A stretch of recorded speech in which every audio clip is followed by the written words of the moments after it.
බෙහෙත් පෙත්ත ගන්න පොලිමේ ඉන්න ඕන. පාස්පෝර්ට් එක ගන්න පොලිමේ ඉන්න ඕන.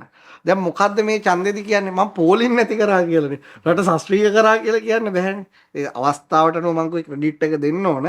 නමුත් මොකද්ද කියන්නේ? දැන් ලීක්වානී වගේ මනුස්සෙට නම් කොච්චර දේවල් කියන්න පුළුවන්ද? මම මේ අවුරුදු ගානේ මගේ මුළු ජීවිත කාලේ මේ රට හැදුවා. මිනිස්සුන්ට හතක් හැදුවා. ඕන බලන්න රටවල් 150කට විතර ඔයගොල්ලෝ ඕන වෙලාවක එයාපෝට් එකේ යන්න පුළුවන්. ඔයාලට මේ රටේ වීදුරු පිහිදාලා උනත් ටිකට් එකක් කරන් යන්න පුළුවන්. කියන්න පුළුවන් ගොඩක් දේවල් තියෙනවා. එතකොට රනිල්ට කියන්න පුළුවන්ද එහෙම? රනිල්ගේ වටා ඉන්න පිරිසට කියන්න පුළුවන්ද? ඉතින් ඒ නිසා මම කියන්නේ මේ අවස්ථාවේදී තව ගොඩක් ඒවා කියන්න පුළුවන්. මේ අවුරුදු දෙකමාර ඇතුළේ ගොඩක් දේවල් කියනවා. එකක් තමයි මේ දෙකමාර කරපුව අදූෂිත දේශපාලනය. දැන් අයිත් හයිලයිට් කරලා කිව්වොත් බාර් පර්මිට් දුන්න අර වගේ වරදාන වරප්‍රසාද දීලා තමන්ගේ ඡන්ද ගොඩ වැඩි කරගන්න.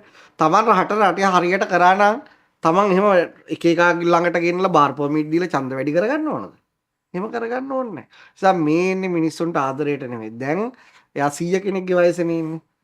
දැන් ගිහිල්ලා විශ්‍රාමසුවේ ඉඳලා දැන් මිනිහෙක්ගේ වැරදි තිබුණත් මිනිස්සුන්ගේ ගන්න පුළුවන් දෙයක් තියෙනවා. රනිල්ගේ ගන්න පුළුවන් දේ දැන් මොකද උපදේශන සේවයක් වශයෙන් දෙන්න ඕන. ඒ දෙන්න තියෙන මොකක් හරි 44 පොල් ගාලා නැහැනේ අත්දැකීම් ඇතිනේ. ඒවා ඉදිරි රටකට භාවිතා කරන්න උදව් කරන්න ඕන. දැන් සමහර ඇමරිකාවේ තියෙන හිරේ ගියත් මිනිස්සු ඒ රටට දායකත්වයේ ගන්න ඕනේ. එයාගේ තියෙන ටැලන්ට් වලින් දැන් සමහර වෙලාවට ඒ වගේ මෙයා බැඳුම් කර වංචාව. ඊළඟට පාස්කු ප්‍රහාරයට සාධාරණීකරණය නැහැ. ඒ ඔක්කොම මේ යටගේ ඔක අර්ජුන ඇලෝසියස් ගෙන්නෙව්වද? ඒව කිසි දෙයක් කරේ නැහැ. ඒ නිසා මේ ඇවිල්ලා තවත් අර බැලන්සින් චරිතයක් විතරයි. ඒ නිසා මෙයා අවුරුදු 5කට ගත්තට පස්සේ අයින් මිනිස්සු අර අපි දකින ඒ කියන්නේ හොරකම වංචාව භීෂණය ඒක තමයි අපිට අයිත් දකින්න වෙන්නේ. මිනිස්සු මීට වඩා වෙනස් විශේෂයෙන්ම යන් ජෙනරේෂන් එක. අපේ වයසේ ගොඩක් රට මේ අපේ වයසේ ගොඩක් රට අතහැරලා යන්නනේ. දැන් බලන්න මිනිස්සු පොරකන්නේ රටේ සතුටින් ඉන්නද රට අතහැරලා යන්නද? ඉතින් ඒකම ෆේල් නේ. ඒ නිසා ඔබතුමාට මම ඡන්දෙ දෙන්නේ නැති හේතුව අන්න ඒක තමයි. හරි. රනිල් වහන්සේගේ ලිස්ට් එකෙන් මම ඒ කියන්නේ මට තව ගොඩක් දේවල් කියන්න පුළුවන් ඕනේ. ක්‍රෙඩිට් එක දෙන්න ඕන තැන් වලට දුන්නා. හැබැයි එයා ද විශ්‍රාම ගත යුතුයි. එයාට ඇත්තටම එයාගේ හෘද සාක්ෂියත් එක්ක එයා කතා කරොත් එයාගේ හෘද සාක්ෂිය කතා කරලා කියාවි කොච්චර අනවශ්‍ය වැඩ ගොඩක් මේ අවුරුදු 44 කරගත්තද කියලා. හරි. එහෙම රනිල් අපි මේ තරගෙන් ඉවත් කරනවා. ඊට පස්සේ ඉතුරු වෙනවා ප්‍රධාන තරංකරුව දෙන්නේ. ඔව්. සජිත් අනුර. ඊළඟට යන්නේ සජිත් ප්‍රේමදාස. ඔහු දිනන සජිත් කියන තේමා පාඨය යටතේ එනවා ලස්සන වැඩ ගොඩක් කරනවා කියලා. ඔබ වහන්සේට සජිත් ගැන තියෙන අදහස මොකක්ද? මට සජිත් ගැන තියෙන මෙහෙමයි. දැන් සජිත් නිකන් ජෝකර් චරිතයක් එහෙමනේ දාලා තියෙන මම එහෙම සජිත් දිහා දකින්නේ සජිත්ට ටිකක් මේ එයාගේ භාවිතයෙන් බැලුවහම එයාට දුප්පත් මිනිස්සු කෙනෙක් ටිකක් කැක්කුමක් තියෙනවා මිනිහේ. එයාගේ තාත්තගෙන් එන එක නෑ නෑ මම එයාගේ තාත්තා ගැන මම මරණේ පොඩි කාලේ පොඩ්ඩක් මතකයි ප්‍රේමදාස මහත්තයා මැරිච්ච කාලේ. මම දැන් සජිත් දකින්නවනේ හම්බන්තොට ඉඳගෙන ඒ කැබිනට් ඇමතිද මෙහාට තියෙනවා මේ බස් දෙනවා ඔය. ඔව් බස් දෙනවා දුප්පත් මිනිස්සු ගැන කැක්කුමක් තියෙනවා. කියලා පේනවා ක්‍රියාවෙන්. කතාවෙන් නෙවෙයි ක්‍රියාවෙන්. එතකොට මෙයා ඉන්න කාලේ දැන් ওই අමාත්‍යංශ පාඩු කරගෙන මිනිස්සුන්ට දුප්පත් අයට ගෙවල් හදලා දෙන්න මත ගම්මුදාව. මොකද්ද සංගක්කාර උදාගම්මානේ. මහේල උදාගම්මානේ. එහෙම දීගෙන කියන්නේ. ඒක අපි අපේ පැත්තෙන් බැලුවම ඒක සමහර අය ඒකට සමාජචර්යයට ලක් කරා. මම ඒක සමාජචර්යයට ලක් කරන්නේ නැහැ.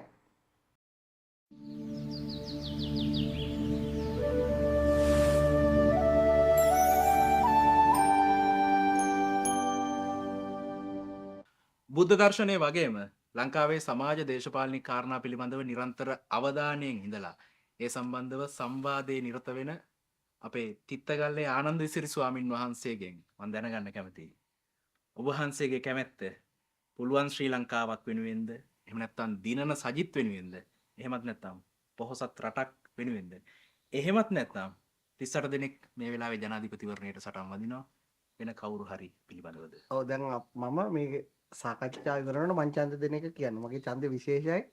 මම අද වෙනකම් ඡන්ද පොලකට ගිහිල්ලා නැහැ. මේ කිසිම කෙනෙක්ට ඡන්ද දීලා නැහැ අද වෙනකම්. ප්‍රාදේශ සභාවක් පළාත් සභාවක්ක එතනින් ගියාට පස්සේ ඔය මේ ජනාධිපතිවරණ දිලා. අපි මේ පාර දෙනවා මම. මේ පාර දෙනවා මොකද මේ ඡන්දේ මිනිස්සු පාවිච්චි කරන්න ඕන. මම ඒ ගැන ටිකක් වැඩිපුර අධ්‍යයනය කරා මේ අර මේ කියන්නේ රටට වෙච්ච ව්‍යසනයෙන් පස්සේ. ඒ නිසා මේ පාර අනිවාර්යයෙන් ඡන්ද දෙනවා. මම දෙන්නේ කාටද කියලා කියන්නේ හංගිලා කරන දෙයක් නෑ. මම මේක ඉවරනකොට කියන කාටද දෙන්නේ කියලා. ඒ කියන්නේ අපිට මේ දැම්ම තීරණය දැම්ම ගන්න. කිව්වොත් දැන් වැඩක් නැහැනේ. ඒ නිසා මම එහෙම දෙන්න හේතුවත් මම කියන්නේ. හරි. මම මෙහෙම ඇහුවොත් අපි ප්‍රධාන අපේක්ෂකයෝ 3 දෙනෙක් ඉන්නවා.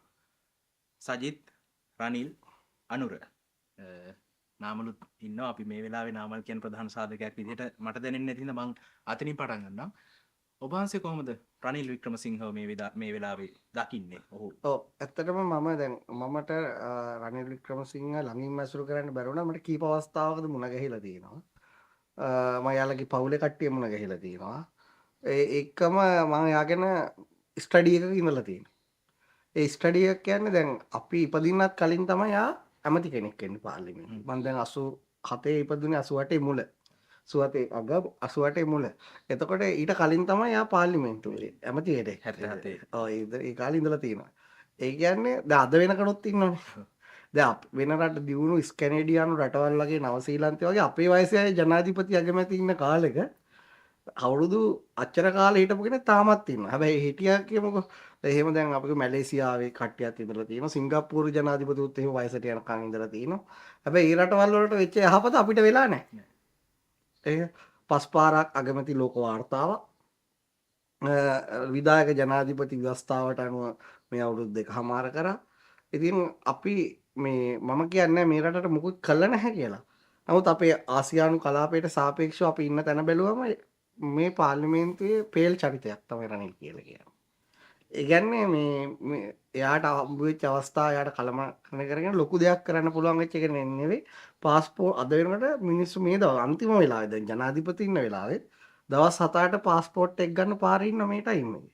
ඒ වගේම මේ අපි ගත්තට පස්සේ එයා විතරක් නෙවෙයි ඒ පාලන කාලේ හිටපු කිසිම හැම කෙනෙක්ම ඒකට වග කියන්න ඕන. එයාත් ප්‍රධාන පාර්ලිමේන්තුවේ අවුරුදු 44ක්ද කොහෙදනේ. එතකොට එතුමා අද විශ්‍රාම සුවයෙන් ඉන්නවා. උපදේශක ජනාධිපති කෙනෙක්ට රටකට උපදෙස් දෙන මට්ටමේ ඉන්න අවශ්‍ය කෙනෙක්. ඒ නිසා මේ වගේ ඇවිල්ලා තමන් ෆේල් බව පිළිගන්න ඕන. තමන්ගේ කාලේ මහන්සි වුණා. නම් මිනිසුන්ට ලොකු දෙයක් කරගන්න බැරි වුණා. දැන් ඔයා හරි මම හරි මේ අපේ ගමේ මිනිස්සෙක් හරි අපි එංගලන්තයට යන්න ඕන කියමු. සති දෙකකට ගිහිල්ලා එන්න. මෙන්න මෙච්චර විතර ෆයිල් මිටියක් පුරවන්න වෙයි. බැංකුව වලින් ගිහිල්ලා ඩීටේල්ස් ගන්න වෙයි. මාස ගාණක් මේ මිනිහා ඇවිත් ඉන්නවනේ සුදුසුකම් පෙන්න මට නම් ආයි ගිහින් එනවා කියලා පෙන්නන්න. ඉතින් ඒ වගේ රටක් තමයි අපිට අද උදා වෙලා තියෙන නිසා ඊළඟට දැන් අද මේ පාර ජනාධිපතිවරණට ඇවිල්ලා තියෙනවානේ. ඇවිල්ලා දැන් එයා කියන්නේ කවුරුවත් මේ රට බාරගත්තේ නැති වෙලාවේ මම බාරගත්තා. ඒ නිසා මට ඡන්දෙ දෙන්න කියලා. පෝලිම් ටික නැති කරා. පෝලිම් ටික නැති කරා. හරි. ඒකට ක්‍රෙඩිට් එකක් දෙන්න ඕනේ යාට. මොකද අපි පවතින තත්ත්වය ඇනලයිස් කරලා බැලුවම ඒ වෙලාවේ යාගේ දෙවුර මතට අරගෙන තත්ත්වය පාලනය කරා. ක්‍රෙඩිට් ලයින් ඉන්දියාවෙන් ගත්තා. ඒ වගේ ගත්තා. ඒක හැබැයි මේ අවුරුදු දෙකමාර යන විදිහත් මම බලන් හිටියේ. මම පෞද්ගලිකවම දන්නවා එයා පත් කර ඇමතිවරු හොරකම් කරපු හැටි. දැන් මීට කලින් එන ආණ්ඩුව වලින් කොමිස් ගැහුවා ඒවා මේවා තියෙනවනේ. හරිද? දැන් මම දැක්කා මනුෂ්‍යයකට තාම උත්තරයක් දුන්නේ නැහැ. කවුරු හරි ඇමති කෙනෙක් හරි තැනක කියනවා මේ රට යවන්නේ කවුද කෙනෙක්ගේ මුස්ලිම් කෙනෙක්ගේ නමට සල්ලි දාලා තියෙනවා කියලා මම දැක්ක නීඩියාවල. මම තම උත්තර දුන්නේ නැහැ. ඒවා දැන් හොයන්න ඕනේ. මේ දැන් මිනිස්සු අරගලයක් කරේ තරුණ ළමයි ඔක්කොම එකතු වෙලා කරේ අර දූෂිත දේශපාලනයට විරුද්ධවනේ. ඇවිල්ලා මේ අවුරුදු දෙකමාර කරේ අදූෂිත දේශපාලනයක නෙවෙයිනේ.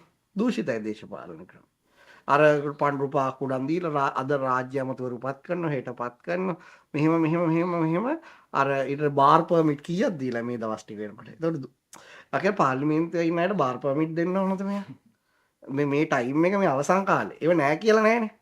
එතකොට මිනිස්සු තේරුම් ගන්න ඕන රනිල් මොකද්ද කරන්න හදන කියලා. ඊට පස්සේ දැන් අපි මෙයා දැන් පෞද්ගලිකවම සෝෂල් මීඩියා කරන අය අඳුරනවනේ. නම් කියන එක හරි නෑනේ. මේ මොහොත වෙන විට කෝටි ප්‍රකෝටි ගාණක් වියදම් කරමින්. හරිද? දැනුවත්ව කියන්නේ. කෝටි ගාණක් වියදම් කරමින් රනිල්ව මේ වෙලාවේ ප්‍රොමෝට් කරන අසීමිත ලෙස. ඒ කියන්නේ එතකොට කොහෙන්ද ඒ සල්ලි ඇවිල්ලා තියෙන්නේ? මම දන්නේ නැහැ. අර දැන් තියෙනෝනේ මැතිවරණ කමිෂනට පෙන්වන්න ඕනේ කොහෙන්ද සල්ලි ආවේ කියලා. කොහොම පෙන්නයිද කියලා. ඡන්දෙන් පස්සේ පෙන්නන්න. ඡන්දෙන් පස්සේ පෙන්වන්න යනකොට කොහොම පෙන්නයිද කියලා. ඉතින් ඒක නිසා ඒ තමන්ගේ නොහැක දැන් මිනිස්සෙක් අවුරුදු 44 රට කරලා ඔච්චර ප්‍රොමෝෂන් කරන්න ඕන කියලා කියන්නේ නොහැකියාව නිසානේ. එයා දක්ෂ නම් එයා එහෙම කරන්න ඕනේ අවුරුදු 44ම හැම මිනිස්සෙම කරපු දේවල් වල බලලා ඡන්දෙ දෙන්න එපා. ඒ නිසා මේ වෙලාවේ සෝෂල් මීඩියා පාවිච්චි කරලා ටීවී නාලිකා පාවිච්චි කරලා අසීමිත ලෙස ලංකාවේ පිටිබඳව ඉන්න කින්ලා අරගෙන සල්ලි දීලා නම් කියන එක හරිය නැති නිසා කියන්නේ නැහැ. ඒ රනිල් එන්න හදන්නේ මොකටද ඉදිරි ගානේ අයිත් දැන් මේ අවුරුදු දෙකමාරේ මම කිව්වේ දැන් අරමාව නම් මේ දෙකමාරවත් අදූෂිත දේශපාලනයක් කරන්න තියෙන දූෂිතයි මේ කාලෙත් දේශපාලනය. ඉතින් අයිත් ඉතිරි පහකටත් ඇවිල්ලා වටේ ඉන්න හරක්ටල එහෙම කරන්නද? මම ඕකේ දැන් ඉන්න മന്ത്രി අමතිවරු කීප දෙනෙක් හම්බ වුණා. දැන් මම මේ කාලේ අවුරුදු දෙක ඇතුළත IT ප්‍රෝග්‍රෑම් එකක් ළමයින්ට කරා මියුසික් ගුරුකුලයක් කළා අපි සෑහෙන මහන්සි වෙන මේ රටට උදව් කරන්න. මේකත් කියන්න ඕන. කවුරු මිනිස්සු ඡන්දෙන් තේරුවත් 22 වෙනිදට ඒ කෙනාට අපි කකුලෙන් අදින්නේ අපි රනිල් තෝරගත්ත කියලා මට අදාළ නැහැ. මම මේ රනිල්ගේ ගැන ක්‍රිටිසයිස් එකක් කරන්නේ විවේචනයක් කරන්නේ. හැබැයි මම උදව් කරනවා. පවතින රජයට මට පුළුවන් උපරිමයෙන් උදව් කරනවා. සජිත්තාවත් එහෙම අනුරාවත් එහෙම. ඉතින් ඒ නිසා මම කියන්නේ මම නම් මගේ පැත්තෙන් මම කියන්නේ මම රනිල් තෝරගන්න නැති හේතු තියෙනවා. මේ මම දැන් කරන්ට්ලි දකින්න ඒවා මේ මගේ ජීවිත කාලේ දැකපු දේවල්. ඒ කියන්නේ ඔබ වහන්සේ කියන්නේ පුළුවන් ශ්‍රී ලංකා කියලා රනිල් කිව්වට බෑ. රනිල්ට බෑ. පුළුවන් ශ්‍රී ලංකා පුළුවන්. මේ වගේ කරන්න පුළුවන්. දූෂිත දේශපාලනයක් කරන්න පුළුවන්. ඒක වෙන්නේ නැති පුළුවන් ශ්‍රී ලංකා කියලා කියන්නේ. ඒකට කවුරුහරි කිව්වොත් එහෙම රනිල්ට ජනාධිපති වෙන්න සිද්ධ වුණේ හිටපු පාර්ලිමේන්තුවේ කට්ටිය අරගෙන. ඕකනේ දෙන උත්තරේ. ඔතේ හරි කට්ටිය අරගෙන උනා කියමුකෝ. එයාලට කියන්න පුළුවන් ඊට පස්සේ අර පරණ බයිලා තියාගන්න එපා. නායකත්වය. දැන් අපි මිනිස්සු බලාපොරොත්තු වෙන්නේ දැන් මේ වෙනකොට දේශපාලඥයා මිනිස්සු අතර ලොකු දුරස්ථභාවයක් තියෙනවා. ලොකු දුරස්ථභාවයක් තියෙනවා. ඒක ඒගොල්ලෝ මුලින් අවබෝධ කරගෙන. නිසා මේ වෙලාවේ දැන් වාහන දාගෙන පාරේ යන්න එපා මේව දාගෙන දැන් මිනිසුන්ට ආදර්ශයක් දෙන්න. දැන් වැඩ කරන්න කියලා එහෙම එකක් නෙවෙයි අපිට දකින්නේ. දැන් කවුද ඊට පස්සේ රනිල්ගේ වේදිකාව වටා ඉන්නේ? ගත්තොත් නුවරින් ගත්තොත් මහින්දානන්ද මහත්තයා. ඔය එතකොට ඒ වගේ. එතකොට ඒගොල්ලොන්ට තියෙන නඩු ගොඩ මේ නඩු තියෙන්නේ මොකක් කළද මේ මිනිසුන්ට යහපතක් කරන්න කියලා තමන්ගෙට වඩාගෙන. මහින්දානන්ද ගත්තොත් ලක්ෂ 15ක්ද කොහෙද වයිප්ට දෙන්න ඕනලු අර දෙන්න ඕනද කියලානේ. ඉතින් යාගේ වයිප්ම කියලා තිබුණනේ යා ගැන. ඉතින් ඒ නිසා ඒ වගේ පිරිසක් වට කරගෙන පුළුවන් අයිතා තීන ටිකටත් කියලාව ගන්න. ඉතින් ඒ නිසා මම රනිල්ට දෙන්න නැති හේතුව මම මේ වපසරිය බලනවා. පුළුවන් ඒගොල්ලන්ට ගොඩක් දේවල් කරන්න මේ තීන රට තවත් ලොකු අගාධයකට ගෙනියන්න මේව කරගෙන. ඒ නිසා මේ ඕනම රටක අවුරුදු 44ක් ගියාම අන්න රනිල්ල මිනිස්සුන්ගේ වැඳලා සමාව ගන්න ඕන. ඇයි මම මෙච්චර කල් පාර්ලිමේන්තුවේ හිඳලත් අපේ රටේ මිනිස්සු මොකක් වෙනවද? බෙහෙත් පෙත්ත ගන්න පොලිමේ ඉන්න ඕන. පාස්පෝර්ට් එක ගන්න පොලිමේ ඉන්න ඕන. දැන් මොකද්ද මේ ඡන්දෙදි කියන්නේ? මම පොලින් නැති කරා කියලානේ. රට ශාස්ත්‍රීය කරා කියලා කියන්න බෑනේ. ඒ අවස්ථාවට නෝ මං කොයි ක්‍රෙඩිට් එක දෙන්න ඕන. නමුත් මොකද්ද කියන්නේ? දැන් ලීක්වානි වගේ මිනිස්සුන්ට නම් කොච්චර දේවල් කියන්න පුළුවන්ද? මම මේ අවුරුදු ගානේ මගේ මුළු ජීවිත කාලේ මේ රට හැදුවා. මිනිස්සුන්ට හතක් හැදුවා. ඕන බලන්න රටවල් 150කට විතර ඔයගොල්ලෝ ඕන වෙලාවක එයාපෝට් එකේ යන්න පුළුවන්. ඔයාලට මේ රටේ වීදුරු පිහිදාලා උනත් ටිකට් එකක් කරන් යන්න පුළුවන්. කියන්න පුළුවන් ගොඩක් දේවල් තියෙනවා. එතකොට රනිල්ට කියන්න පුළුවන්ද එහෙම? රනිල්ගේ වටා ඉන්න පිරිසට කියන්න පුළුවන්ද? ඉතින් ඒ නිසා මම කියන්නේ මේ අවස්ථාවේදී තව ගොඩක් ඒවා කියන්න පුළුවන්. මේ අවුරුදු දෙකමාර ඇතුලේ ගොඩක් දේවල් කියනවා. ඒකත් තමයි මේ දෙකමාර කරපුවා අදූෂිත දේශපාලන. දැන් අයිත් හයිලයිට් කරලා කිව්වොත් බාර් පර්මිට් දුන්න අර වගේ වරදාන වරප්‍රසාද දීලා තමන්ගේ ඡන්ද ගොඩ වැඩි කරගන්න. තමන් රටේ හරියට කරා නම් තමන් එහෙම එක එක ළඟට ගෙනලා බාර් පර්මිට් දීලා ඡන්ද වැඩි කරගන්න ඕනද? එහෙම කරගන්න ඕනේ නැහැ. ඒ නිසා මේ ඉන්නේ මිනිස්සුන්ට ආදරයට නෙමෙයි. දැන් එයා 100 කෙනෙක්ගේ වයසනේ ඉන්නේ. දැන් ගිහිල්ලා විශ්‍රාම සුවයෙන් දැන් මිනිහෙක්ගේ වැරදි තිබුණත් මිනිස්සුන්ගේ ගන්න පුළුවන් දෙයක් තියෙනවා. රනිල්ගේ ගන්න පුළුවන් දේ දැන් මොකද උපදේශන සේවයක් වශයෙන් දෙන්න ඕන. ඒ දෙන්න තියෙන මොකක් හරි 44 පොල් ගාලා නැහැනේ අත්දැකීම් ඇතිනේ. ඒවා ඉදිරි රටකට භාවිතා කරන්න උදව් කරන්න ඕන. දැන් සමහර ඇමරිකාවේ තියෙන හිරේ ගියත් මිනිස්සු ඒ රටට දායකත්වයේ ගන්න ඕනේ. එයාගේ තියෙන ටැලන්ට් වලින් දැන් සමහර වෙලාවට ඒ වගේ මෙයා බැඳුම් කර වංචාව. ඊළඟට පාස්කු ප්‍රහාරයට සාධාරණේ කරේ නැහැ. ඒ ඔක්කොම මේ යටගේ ඔක අර්ජුන ඇලෝසියස් ගෙන්නෙව්වද? ඒව කිසි දෙයක් කරේ නැහැ. ඒ නිසා මේ ඇවිල්ලා තවත් අර බැලන්සින් චරිතයක් විතරයි. ඒ නිසා මෙයා අවුරුදු 5කට ගත්තට පස්සේ අයින් මිනිස්සු අර අපි දකින ඒ කියන්නේ හොරකම වංචාව භීෂණය ඒක තමයි අපිට අයිත් දකින්න වෙන්නේ. මිනිස්සු මීට වඩා වෙනස් විශේෂයෙන්ම යන් ජෙනරේෂන් එක. අපේ වයසේ ගොඩක් රට මේ අපේ වයසේ ගොඩක් රට අතහැරලා යන්නේ. දැන් බලන්න මිනිස්සු පොරකන්නේ රටේ සතුටින් ඉන්නද රට අතහැරලා යන්නද? ඉතින් ඒකම ෆේල් නේ. ඒ නිසා ඔබතුමාට මම ඡන්ද දෙන්නේ නැති හේතුව අන්න ඒක තමයි. හරි. රනිල් වහන්සේගේ ලිස්ට් එකෙන් මම ඒ කියන්නේ මට තව ගොඩක් දේවල් කියන්න පුළුවන් ඕනේ. ක්‍රෙඩිට් එක දෙන්න ඕන තැන් වලට දුන්නා. හැබැයි එයා ද විශ්‍රාම ගත යුතුයි. එයාට ඇත්තටම එයාගේ හෘද සාක්ෂියත් එක්ක එයා කතා කරොත් එයාගේ හෘද සාක්ෂිය කතා කරලා කියාවි කොච්චර අනවශ්‍ය වැඩ ගොඩක් මේ අවුරුදු 44 කරගත්තද කියලා. හරි. එහෙම රනිල් අපි මේ තරගෙන් ඉවත් කරනවා. ඊට පස්සේ ඉතුරු වෙනවා ප්‍රධාන තරංකරුව දෙන්නේ. ඔව්. සජිත් අනුර. අනුර. ඊළඟට යන්නේ සජිත් ප්‍රේමදාස. ඔහු දිනන සජිත් කියන තේමා පාඨය යටතේ එනවා ලස්සන වැඩ ගොඩක් කරනවා කියලා. ඔබ වහන්සේට සජිත් ගැන තියෙන අදහස මොකක්ද? මට සජිත් ගැන තියෙන මෙහෙමයි. දැන් සජිත් නිකන් ජෝකර් චරිතයක් එහෙමනේ දාලා තියෙන මම එහෙම සජිත් දිහා දකින්නේ නැහැ. සජිත්ට ටිකක් මේ එයාගේ භාවිතයෙන් බැලුවහම එයාට දුප්පත් මිනිස්සු කෙනෙක් ටිකක් කැක්කමක් තියෙනවා මිනිහේ. එයාගේ තාත්තගෙන් එන එක. නෑ නෑ මම යාගේ තාත්තා ගැන මම මරණේ පොඩි කාලේ පොඩ්ඩක් මතකයි ප්‍රේමදාස මහත්තයා මැරිච්ච කාලේ. මම දැන් සජිත් දකින්නවනේ හම්බන්තොට ඉඳගෙන ඒ කැබිනට් ඇමතිතුමා මෙහාට තියෙනවා මේ බස් දෙනවා ඔය. ඔව් බස් දෙනවා දුප්පත් මිනිස්සු ගැන කැක්කමක් තියෙනවා කියලා පේනවා ක්‍රියාවෙන්. කතාවෙන් නෙවෙයි ක්‍රියාවෙන්. එතකොට මෙයා ඉන්න කාලේ දැන් ওই අමාත්‍යංශ පාඩු කරගෙන මිනිස්සුන්ට දුප්පත් අයට ගෙවල් හදලා දෙන්න මත ගම් උදාව. මොකද්ද සංගක්කාර උදාගම්මානේ. මහේල උදාගම්මාන. එහෙම දීගෙන කියන්නේ. ඒක අපි අපේ පැත්තෙන් බැලුවම ඒක සමහර අය ඒකට සමාජචර්යයට ලක් කරා. මම ඒක සමාජචර්යයට ලක් කරන්නේ නැහැ.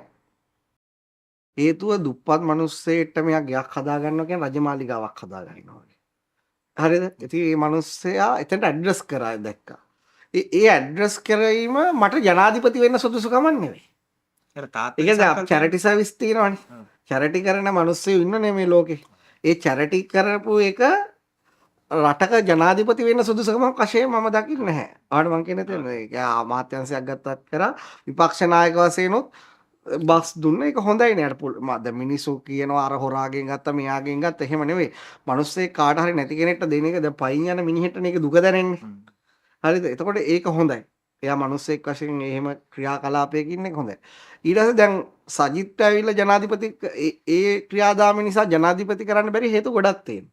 දැන් අපිට වඩා දන්නේ සජිත් ගැන සජිත් ළඟ ඉන්න කට්ටිය.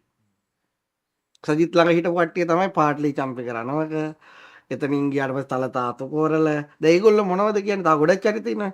චම්පි කරනවක මහත්තයා මීට මාස කීපයකට කලින් සජිත් නිර්දය ලෙස විවේචනය කරා. හරිම් ප්‍රණාම ටින් මොකද්ද කිව්වනේ ටින් ටින් ටන් ටන් කියලා. දැන් අයිත් එයාත් එක්ක ඉන්නවා. එතකොට ඔයාලට තේරෙන්නේ නැද්ද මේගොල්ලෝ දැන් මේ සජිත් ගාවට කිට්ටුනේ දැන් සජිත් ඊළඟට පාර්ලිමේන්තුවට ඇතුල් වීමට මිසක් සජිත් වැඩකාරයෙක් නෙමෙයි කියන්නේ. ඉතින් එයාලගේ ඊට පස්සේ ගත්තත් ඕක ඇතුළේ ඉන්න රනිල් එක්ක ඉන්න හිටපු කට්ටිය. හොඳ මිනිස්සුත් ඇති හැමෝම මම ඒ ගොඩට දාන්නේ නැහැ. නමුත් ඒ ඉන්න මිනිස්සු ෆේල් මේ. ඒගොල්ලෝ කවදාක හරි බලය ගත්තා. ඇමති දුර සජිත් උනත් මේ මොකක්ද ඒ රනිල් එක්ක වැඩ කටයුතු කරලා තියෙනවනේ. ඒ වෙලාවේ රනිල් විවේචනය කරේ නෑනේ. ඒව අස්සට වෙලා ඉඳලා බලය ගන්න එහෙමනේ. මේ පොඩි මේ අවංක නැති. අර බලය වෙනුවම කෑදර ගතියක් පේනවා ඒ ටීම් එකේ.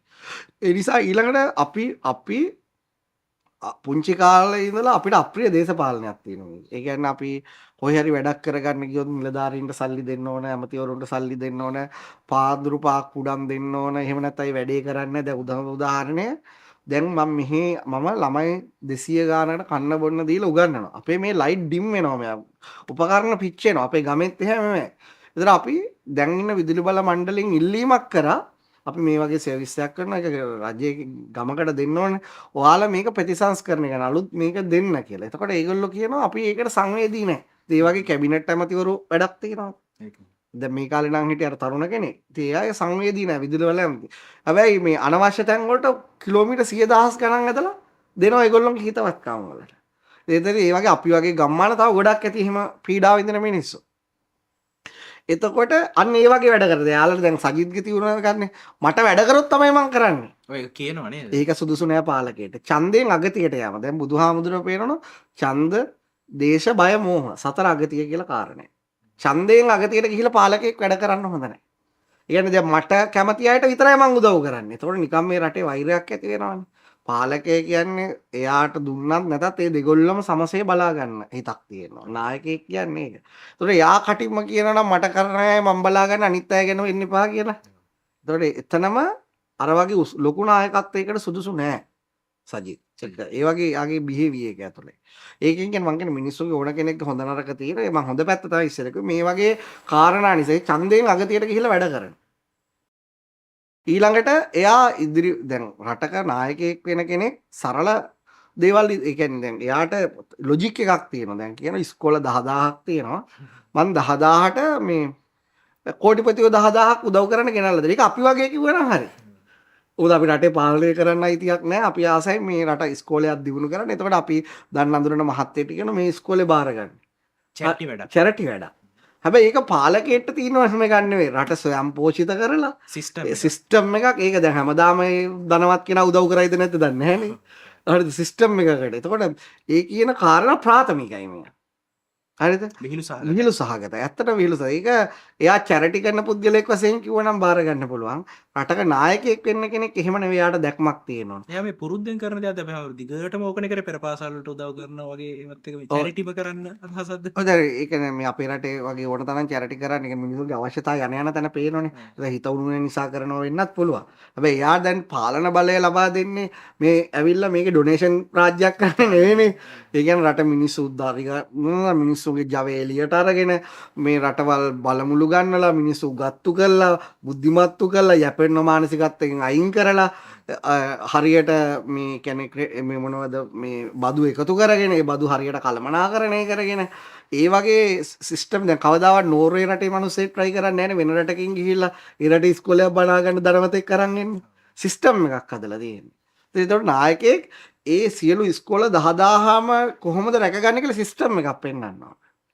සිස්ටම් එකක් නැතුව ওই වගේ කියනක ඒ කියන්නේ තාම එයාට අනාගතේ හරි ජනාධිපති වෙන්න ඕන නම් එයා ඉගෙන ගත යුතු දේවල් තියෙනවා තාම මට පේන විදියට. මානසිකත්වය වෙනස් කරගන්න ඕන. ඒ කියන්නේ සේසෙම කිසිම පාලකෙක් ඡන්ද දේශ බය මෝහ සතර අගතියෙන් වැඩ කරන්න හොඳ නැහැ. මේ අපේ ආපු හැම පාලකයෙක්ම මේ රට විනාශ කරලා ඔන්න ඔහම ගිහිල්ලා. මහින්ද මහත්තයා ගන්න ඒ කාලේ තමන් හිතවත් කට්ටියට පස් නම් පස් කපා ගන්න දෙනවා. හොරකම් නම් හොරකම් කරගන්න දෙනවා. ඡන්දයෙන් අගතියට ගිහිල්ලා. තමන් හිතවත් නැත්නම් අල්ලලා හිරේ දානවා අර පොන්සේක මහත්තයා වගේ. බයයි. බයෙන් බයනේ. එතකොට පාලක නායකයෙක් සතර අගතියෙන් ක්‍රියා කරන්න එපා කියලා බුදුහාමුදුරුවෝ කරොත් ඒක විනාශයක් ඒ රටට. මේ ප්‍රදේශයට. ඒ තැනට. ඊළඟට මේ මොකක්ද මේ ඉතින් ඒක නිසා දැන් මට පේන විදිහට සජිත් මහත්තයාගේ වටා පිරිස ගොඩක් අපිට කියන්න පුළුවන් ඕන තරම් දැන් ඔය චරිත පේනවනේ. අර එන කූඹි ඕන කෙනෙක්. මෝඩ කෙනෙක් ඇතුළට ගන්න. දැන් අර්ජුන රණතුංග කියන මනුස්සයට අපේ ලොකු ගරුත්වයක් තියෙනවා. ඇත්තටම ලංකාව ක්‍රිකට් වලින් යා කරපු කැපවීම මම ස්ටඩි කරලා තියෙනවා. ගෙදර සනත් ජයසූරියලා වගේ අය තියාගෙන කන්න බොන්න දීලා පෝෂණය කරලා අද මේ මනුස්සයා සජිත්ගේ වේදිකාවේ ඉන්නවා. හැබැයි එයාම කියන මේ ක්‍රිකට් එක දැන් විනාශ කරන්නේ තිලංග ශ්‍රමතිපාලල කියලා. එයාත් එතකොට බදුරුද්දීන්ගේ ගස් කපන කියලා විශාල චෝදනා නිවුසාවි ගිහිල්ලා තිබුණා. ආනන්ද හාමුදුරුවෝත් ඉන්නවා. හරිද? එතකොට මේ කට්ටියට එක අතකින් අපි ඒගොල්ලොන්ගේ පැත්තෙන් බැලුවොත් එයාලගේ ඉදිරි වැඩවලට පාලන බලයක් ඕන නිසා නිද්ද පැත්තට යන්න බැරි නිසා ඉන්නව වෙන්නත් පුළුවන්. නමුත් ඒක නිකන් පිළිකුල්නේ. ඒ වගේ අයකට පුළුවන් ද රටක් හදන්න. ඒ දෙන ආදර්ශය රටක් හදන නායක ඉස්සලා ආදර්ශයක් දෙන්න. ඒ දෙන එතනම වේදිකාවෙන් දෙන ආදර්ශය ඉදිරි පාලනයකට සුදුසු නැහැ කියන එක තමයි මට හැඟෙන්නේ. හරිද? ඉතින් ඒ නිසා අපි දැන් මගේ අදහස මිනිස්සු සජිත්ට ඡන්දෙ දුන්නොත් මට ප්‍රශ්නයක් නැහැ. මිනිස්සු රනිල්ට ඡන්දෙ දුන්නොත් මට ප්‍රශ්නයක් නැහැ. ඒ නිසා දුන්නොත් මිනිස්සු බහුතර ජනතාවගේ මතයට හිස නමලා අපි කරන්නේ එන පාලකෙන් මම මෙතාක්කල් කරේනේ කවුරු පාලනය කරත් එයාට සහයෝගය දෙන රට කරයි යන අයිත් මේක කලින් ඇදලා අයිත්තෝ ඒක කරන එක නෙවෙයි. ඒ වගේම ඒන පාලකෙ මිනිස්සු අසීමිත ලෙස මේව කරනවා නම් කරදර කරනවා ඒකටත් එරෙහි වෙනවා. එහෙම පෞරුෂත්වයක් අපිට තියෙනවා. ඒ කියන්නේ මිනිස්සු තාඩනයට පීඩනයට ලක් අපේ කිසිම අයිතියක් ආසාවක් නැහැ. දැන් මට මේ කාලෙත් හැම පැත්තෙම දේශපාලන වේදිකාවලට ආරාධනා මම යන්නේ. අද වෙනකම් කිසිම දේශපාලන වේදිකාවකට නැගලා නැහැ. මම මේ තනියෙන් අදහසක් දක්වන්නේ මේක තීරණාත්මක ඡන්දයක් නිසා මිනිසුගේ ජීවිතත් එක්ක ගොඩක් හීන හොප්ස් තියන් මිනිස්සු ඉන්න නිසා. මගේ අදහස කියන්නේ. ඉතින් මිනිස්සුන්ට මගේ අදහස මම විශ්වාස කරන අයට ගන්නත් පුළුවන් නොගන්නත් පුළුවන්. මට පේන දැනෙන දැනුම සීමාව තුළනේ මම මේ කතා කරන්නේ. ඉතින් ඒ නිසා මේ මට පේන්නේ සජිත්ලා ආවත් ඊළඟ ඡන්දෙට සූදානම් වෙයි ඊළඟ ඡන්ද ටික දිනන්නේ කොහොමද කියලා රට යන විදියට යනගෙන අරන් යන්න try එකක් දෙවි. ඒ අනුව රටට පොඩි හරි වෙනසක් සිද්ධ වෙන එකක් නැහැ. අර දූෂිත දේශපාලඥයෝ හිරේට දාලා මේ දේවල් එයාලට කරන්න බැරි වෙයි. මොකද හේතුව ඒගොල්ලොන්ටත් ඒවට ගෑවිච්ච තැන් තියෙනවානේ. දෙපැත්ත බැලන්ස් රාජ්‍යයන්. ඒ නිසා මම මේ අවස්ථාවේදී මෙන්න මේ කාරණා තව ගොඩක් දකිනවා. නමුත් ටයිම් එක නැහැනේ කියන්න. නිසා මම කිසිම ආකාරයකට සජිත්ට දෙන්නේ නැහැ. සජිත්ට තෝරාගන්නෙත් නැහැ. ඒතර මම නම් කරපු තුන්දෙනාගෙන් ඉතුරු වෙන්නේ අපි දැන් නාමල් ගමුකෝ. නාමල් නාමල් කියන්නේ ප්‍රබල ඔව්. දේශපාලනික පසුබිමක් තියෙනවා. නාමල් ඡන්දය ඉල්ලනවා. නාමල් මම අසුරු කරලත් තියෙනවා, හම්බ වෙලත් තියෙනවා, කතා කරලත් තියෙනවා, බණ කියලාත් තියෙනවා. එකම නඩුවකක් ඉඳලා තියෙනවා. හරිද? ඒ වුණත් මේ නාමල්ලා ඇත්තටම මේ අද ගොඩක් දුක් වෙන්න ඕන කාමරයකට වෙලා. හේතුව නාමල්ලට මේ රට හදන්න සරණමය අවස්ථාවක් මිනිස්සු අතට දුන්නා. සරණමය අවස්ථාව. ඔයා හිතන්න IT ඉංජිනේරුවෝ ලක්ෂ 3ක් හදලා තිබුණා නම් මේ රටේ ඒගොල්ලෝගේ කාලය තුල දැන් ඉන්න කට්ටියට අමතරව. එහෙම වැඩපිළිවෙලක් තිබුණා නම් අද ඒගොල්ලෝ ගෙදර යන්නේ. අනිවාර්යෙන් යන්නේ නැහැ. ඒ කියන්නේ අපිට ඩොලර් බිලියන ගාණක් එනවනේ. ඒ කියන්නේ IT ඉංජිනේරුවෝ ලක්ෂ 3ක් හදලා තිබුණා නම් ඒගොල්ලෝ කාලා අද ඒගොල්ලෝ අවුරුදු 5 10 එක්ස්පීරියන්ස් තියෙන වැඩකාරයෝ. එහෙනම් ලෝකේ යන්නේ IT හිත් එක්ක. ඒ නිසා මේකම ඇති මේ රටට සල්ලි අද්ද ගන්න. ඒගොල්ලොන්ට ඒකට දැන් හයිවේස් හැදුවා මේ හැදුවනේ. ගොඩක් පාරවල් ඒ යන ඒ දාපු මුදලින් දශම ගාණක් දැම්ම නම් ඇති. එතන හදන්න. කියන්නේ අපි කියමු හයිවේ වලට බිලියන ගණන් යනවනේ. බිලියන 100ක් බිලියන 1000ක් විතර දැම්ම නම් රුපියල් බිලියන ඒ ගාණ හදන්න තිබුණා. ඉතින් ඒගොල්ලොන්ට එහෙම දැක්මක් තිබුණේ නැහැ. ඒගොල්ලෝ දැක්මට වැඩ කරේ නැහැ. ඒගොල්ලෝ ඊළඟට වංචාව, දූෂණය පෙනිපෙනී ඒවට දඬුවම් දුන්නා. ඒගොල්ලොත් ඒවට හවුල් වුණා. ඉතින් ඒ නිසා දැන් නාමල්ලා හදාගත්ත වත්කම් ගැන මිනිස්සුන්ට අපිටත් ඒක දෙනවා. කොහොමද එච්චර වත්කම් උපයගත්තේ කියලා. ඉතින් මිනිස්සුන්ට මෙයා ජීවිතේ ඕන කන්න බොන්න ඉන්න තැනක් ගරුත්වය ඒ ටික මිනිස්සුන්ට හම්බ වෙනවනේ. එතනින් එහාට ධනය ගොඩ ගහගන්න එක අපරාධයක්. ඒ කියන්නේ දැන් අපේ ජීවිතේ ආවුස ඉවර වෙනවනේ. ධනෙ අපි මංගාව හිතන බිලියන 10ක් තියෙනවා මම මැරෙන වෙලාවට. අර බිලියන 10 මට වැඩක් නැහැ නේ. මට වැඩක් නැහැ. ඒ කියන්නේ තමන්ගේ ජීවිතේ ඒක හොරකම් කරලා, වංචාවල් කරලා, කපටිකම් කරලා, දේශපාලන බලය පාවිච්චි කරලා ලබා ගත්තා නම් කොහෙත්ම වැඩක් නැහැ. දාඩිය මාංශය නම්බ කරගත්තා නම් ඒකේ කවුරුවත් ක්‍රිටිසයිස් කරන්නේ නැහැ. ඉතින් යාළගේ දැන් වත්කම් ප්‍රකාශ බැලුවට පස්සේ කොහොමද හම්බ කරේ කියලා යාළට කියන්න වෙයි. මම අපිත් දන්න විදිහට මහින්දේ පවුල කවුරුත් මේ ජනාධිපති අගමැති වෙච්ච දවසේ ඉඳලා මේ රස්සාවල් කරා කියලා දන්නේ නැහැනේ. ඉතින් ඒ නිසා ඒව යාළට ඉදිරියට පත් කරන්න වෙයි. ඒ කොහොමද ඒව හොයාගත්තේ කියලා. ඉතින් ඒකසේ ඒගොල්ලොත් ඒකේ ඉන්න කාලේ හිටපු ඇමතිවරුන් දැන් නාමල්ට හම්බුණා ස්පෝර්ට් මිනිස්ටර් වගේ එකක් කරා. කොච්චර දෙයක් රටකට කරන්න පුළුවන්. තරුණයෙක් බලවත් ඇමතිකමක් මක් හම්බුණා. එයාට නාමල්ට විතරක් නෙමෙයි මම දන්න ඇමති කෙනෙක් හිටියා. අවුරුදු 30 ගානකදී කුෂිකාම ඇමති බර්ට් ප්‍රේමලාල්ගේ පුතා. දුමින්ද දිසා. මම ප්‍රංශෙදී මම දැක්කා හම්බුණා. සතියක් විතර ප්‍රංශේ හිටියා නයිට් ක්ලබ් වලම. එක කුෂිකර්ම තැනකට ගිහිල්ලා එයාගේ කාලේ මේ රටේ මිනිස්සුන්ට මෙහි වට්ටක්ක ගොවිය වට්ටක්ක ටික විකුණ ගන්න බැරුව දිය වෙලා යනවා. අල ගොවිය අල ටික විකුණ ගන්න බැරි වෙනවා ඒ කාලෙට. ඒ වගේ දියුණු රටවල මොනවද ඒකට ගන්න තාක්ෂණය ගේන්නේ මිනිහට උමනාවක් තිබුණේ නැහැ. උමනාවක් තිබුණේ නැහැ. ඉතින් මං කල්පනා කරා මෙයා මෙහෙම අයට ඒ වගේ තරුණ වයසේ කැබිනට් ඇමති ධූරයක් හම්බුනහම කුෂිකර්මයේ වගේ මෛත්‍රික කාලේ කොයිතරම් දෙයක් කරන්න පුළුවන්ද මිනිස්සු වෙනුවෙන් ඈ ඉතින් ඒ වුණාට ඒ වෙන ඒ කාලේ පහු කරලා දැම්ම බිල්ඩින් ගත්තා පොඩි එක බැලන්ස් කරගත්තා ගියා යන්න. ඉතින් නාමල්ලත් ඒ ස්පෝර්ට් මිනිස්ටර් එකේ ඒ වගේ කෙනෙක්ට හම්බුනහම ඒකම ඇති මේ රටකට ස්පෝර්ට් කල්චර් එක ලොකු වෙනසක් කරනවා. මම වැඩක් කරන්නේ නැති. නමුත් මේ රටවල් ඒ කරන පහු ටයිමින් එක පහු කරගත්තා. ඡන්ද වලට යනවා, උත්සව වලට යනවා, අරවට යනවා ටයිම් ඉවරයි. එයාගේ මිනිස්ටර්කමත් ඉවරයි. ඉතින් ඒ නිසා මම එකයි කිව්වේ මේ රට අද මේ ඉන්න අපිට මම වගේ මිනිස්සෙට ඡන්දේ දාන්න එන තැනට මම හිතුවේ නෑ මට ඡන්ද පොලකට යන්න වෙයි කියලා. ඒ තැනටපත් කරගන්න මිනිස්සු වැඩි ඒ ඡන්දේ ගැන මේ තරම් මේක දැන් මට මතකයි චන්ද්‍රිකා ඡන්ද ඉල්ලපු කාලේ මම පුංචි කාලේ. ඒ කාලේ මිනිස්සු පාන් ගෙඩියක් දෙනවා කිව්වා ඡන්දෙට හරව ගන්න පුළුවන්. 3.50 පොල් ගෙඩිය හාල් ටිකක් දෙනවා කිව්වා තලවන්න පුළුවන්. දැන් අද කාලේ මිනිස්සු එහෙම හරවන්න බෑ. මිනිස්සු දේශපාලන සාක්ෂරතාවය වැඩි වෙලා. එතකොට එතනින් ගියාට පස්සේ මට මතකයි මහින්ද මහත්තයා රනිලුයි ඡන්ද ඉල්ලපු කාලේ. ඒ කාලේ අනුර කුමාරත් ඒ වේදිකාවේ ඉඳලා රනිල් දිනවන්න මහින්ද දිනවන්න කටයුතු කරන්නේ. බොහොම පොඩි ගාණකින් තමයි මහින්ද මහත්තයා දිනුනේ. ඔව් උතුරේ ඡන්ද ප්‍රශ්නය ටික. එතකොට ඒකේ අනුර කුමාරලා ඒ කාලෙත් මහින්ද මහත්තයාගේ ඉතින් ඇත්තටම ඒ කාලේ ජනතා විමුක්ති පෙරමුණ තමයි එයා ඒක මහින්දක් කියලා තියෙනවා ඒගොල්ලොත් කියලා තියෙනවා අර ළඟදී අනුර කුමාරගේ බැසිල් තාම නැහැ කියලා. පක්ෂයට පෝස්ටර් ගහලා. ඉතින් ඒක නිසා ඒ කට්ටිය තමයි එයාව ගේන්න උත්සාහ කරලා ගෙනාවා. ගෙනල්ලා ඊට පස්සේ ඒ කාලේ ගියා. යුද්ධේ කාර්ගොල්ලෝ ඊට පස්සේ මොකද්ද සුනාමි සාහන මණ්ඩලයේ චන්ද්‍රිකායි කාලේනේ. ඒවෙන් අයින් චන්ද්‍රිකාගේ ආණ්ඩුවේ හිටියනේ අනුරලා. ඊට පස්සේ ඕකෙත් හිටියා.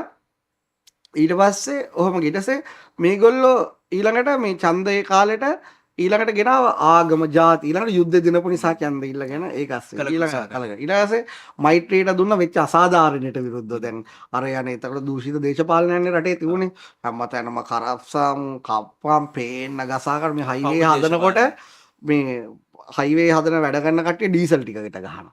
මෙටල් ටික අපි හයිවේ එකක් ළඟ ඉන්නේ මෙටල් ටික තව ටිකකට තව ටිකක් ගහනවා. එතකොට උඩ ඉන්න අය කොහම ගහන්නේ? ඉතින් ඒ වගේ පේන්න දූෂණය තියෙනවා. සහ පවුල් පාලනය පවුල් පාලනය. ඒක පවුලක් කිසිම රටක ඒ නිසා එයාලට පවුලක් කිසිම එකතු වෙලා මේ රට හැදුවනම් අද ඒගොල්ලෝ තමයි මේ රටේ රජවරු වගේ දිගටම ඉන්නේ.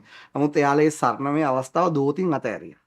රටක හදලා ඒ කියන්නේ රටක් හදලා ඒ ආත්ම තෘප්තිය කොච්චර දේවල් මම කිය IT ඉංජිනේරුවෝ ලක්ෂතු දැන් මේ ලෝකේ අද ගත්තාම සල්ලි තියෙන්නේ මේ IT වල. ලෝකේ තොරතුරු තාක්ෂණය. පළවෙනි කම්පැනි 20 අරන් බලන 16ක්ම IT ශේෂ්ත්‍රයේ තියෙනවා. එතකොට රැකියා හදන්න පුළුවන් ඒ නොලෙජ් එක තව අප්ඩේට් වෙනවා දියුණු වෙනවා. Apple සමාගම කිව්වොත් IT, Nvidia කිව්වොත් IT, Microsoft කිව්වොත් IT. ඒ විදිහට තමයි ඊළඟට ගොඩක් ඊට චිප් එක හදන කම්පැනි පවා IT. ඒවා ගොඩක් උඩින් ඉන්නේ. ඒ දියුණු වෙච්ච හැම රටවල ඉමත් එක දියුණුනේ. ඒවට වැඩපිළිවෙලක් දැනුම මෙහෙම ඉන්න මානව සම්පත කළමනාකරණය කරන නිසා ඒගොල්ලෝ අතෑරියා. ඒ නිසා මේ ඒ වගේම කියන්න ඕන දැන් මට මහින්ද මහත්තයලා එක්ක පෞද්ගලික තරහක් නැහැ. සංවේදී දැන් මහින්ද මහත්තයගෙන් එන පාලකෙට ඉගෙන ගන්න හොඳ දේවලුත් තියෙනවා. මොනවද හොඳ දේවල්? එයා ප්‍රශ්නයක් මිනිස්සෙක් ගත්තම හිත උණු වෙන මිනිස්සෙක්. ඒක නිසා මිනිස්සු එයාට ගොඩක් ආදරය කරන්නේ. ඇත්තටම එයාට ආදරය කරනවා. නමුත් එයාට අර ටික කරගන්න බැරි වුණා. එයාගේ පුතාලටත් ඒ ටික කරගන්න බැරි වුණා. සා පෞද්ගලිකව ගත්තොත් මට හදන කාරණා මහින්ද මහත්තයත් ඒගොල්ලෝ ගැන තියෙනවා. නමුත් ඕගොල්ලෝගේ අර අදූෂිත දේශපාලනයටම යන්න ඒක වෙනස් කරන්න try එකක් නොදීම. ඒ වැරදි කරපු අය තමන්ගේ අමාත්‍ය මණ්ඩලවල ඉඳීම. ඒ වගේම මිනිස්සු කියනවනේ දන්නවනේ ඒගොල්ලොත් ඒවට සහභාගී වීම. ඒ චෝදනා තියෙනවනේ. ඉතින් ඒ කාරණා තුල මිනිස්සු ඒගොල්ලෝ අතහැරියා. කරන්න දෙයක් නැහැ අතහරින්න වෙනවනේ. ඒකෙන් කියලා රනිල් වගේම තමයි මහින්ද මහත්තයගෙනුත් ඉගෙන ගන්න දේවල් අලුතෙන් පාලනය කරන අයට තියෙන ඉගෙන ගන්න ගොඩක් දේවල් තියෙනවා. නරක දේවල් ටික අත්හැරියම ඉතුරු වෙන ටික තියෙනවා.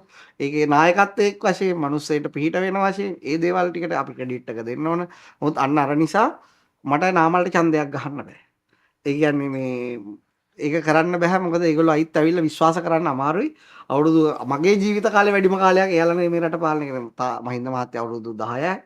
ඊට පස්සේ අයිත් නේ එයාගේ බාප්පා අවුරුදු 2 12 මාරක්ම 12 මාරකම ඒක අපිට තේරුණා. ඊට පස්සේ ගෝඨාභය මහත්තයා ඇවිල්ලා ඇත්තටම අපි දේශපාලන සාක්ෂරතාවය අපේ වැඩි කරා. මිනිස්සු සමුද්දි කරා. ඒ කියන්නේ දැන් ඔයා හිතන්නකෝ අපිට බණ කියන්න බෑනේ මේ රට ආර්ථිකතිය මිනිසුන්ට කන්න බොන්න නැති වුණාම. එතකොට අපි ඊට පස්සේ අපේ මේකේ ඊට පස්සේ මාළු ටැංකියේ මාළු ටිකක් මැරෙනවා මාළුන්ට කෑම නැතුව. ඒකට බදු වැඩි වුණාම.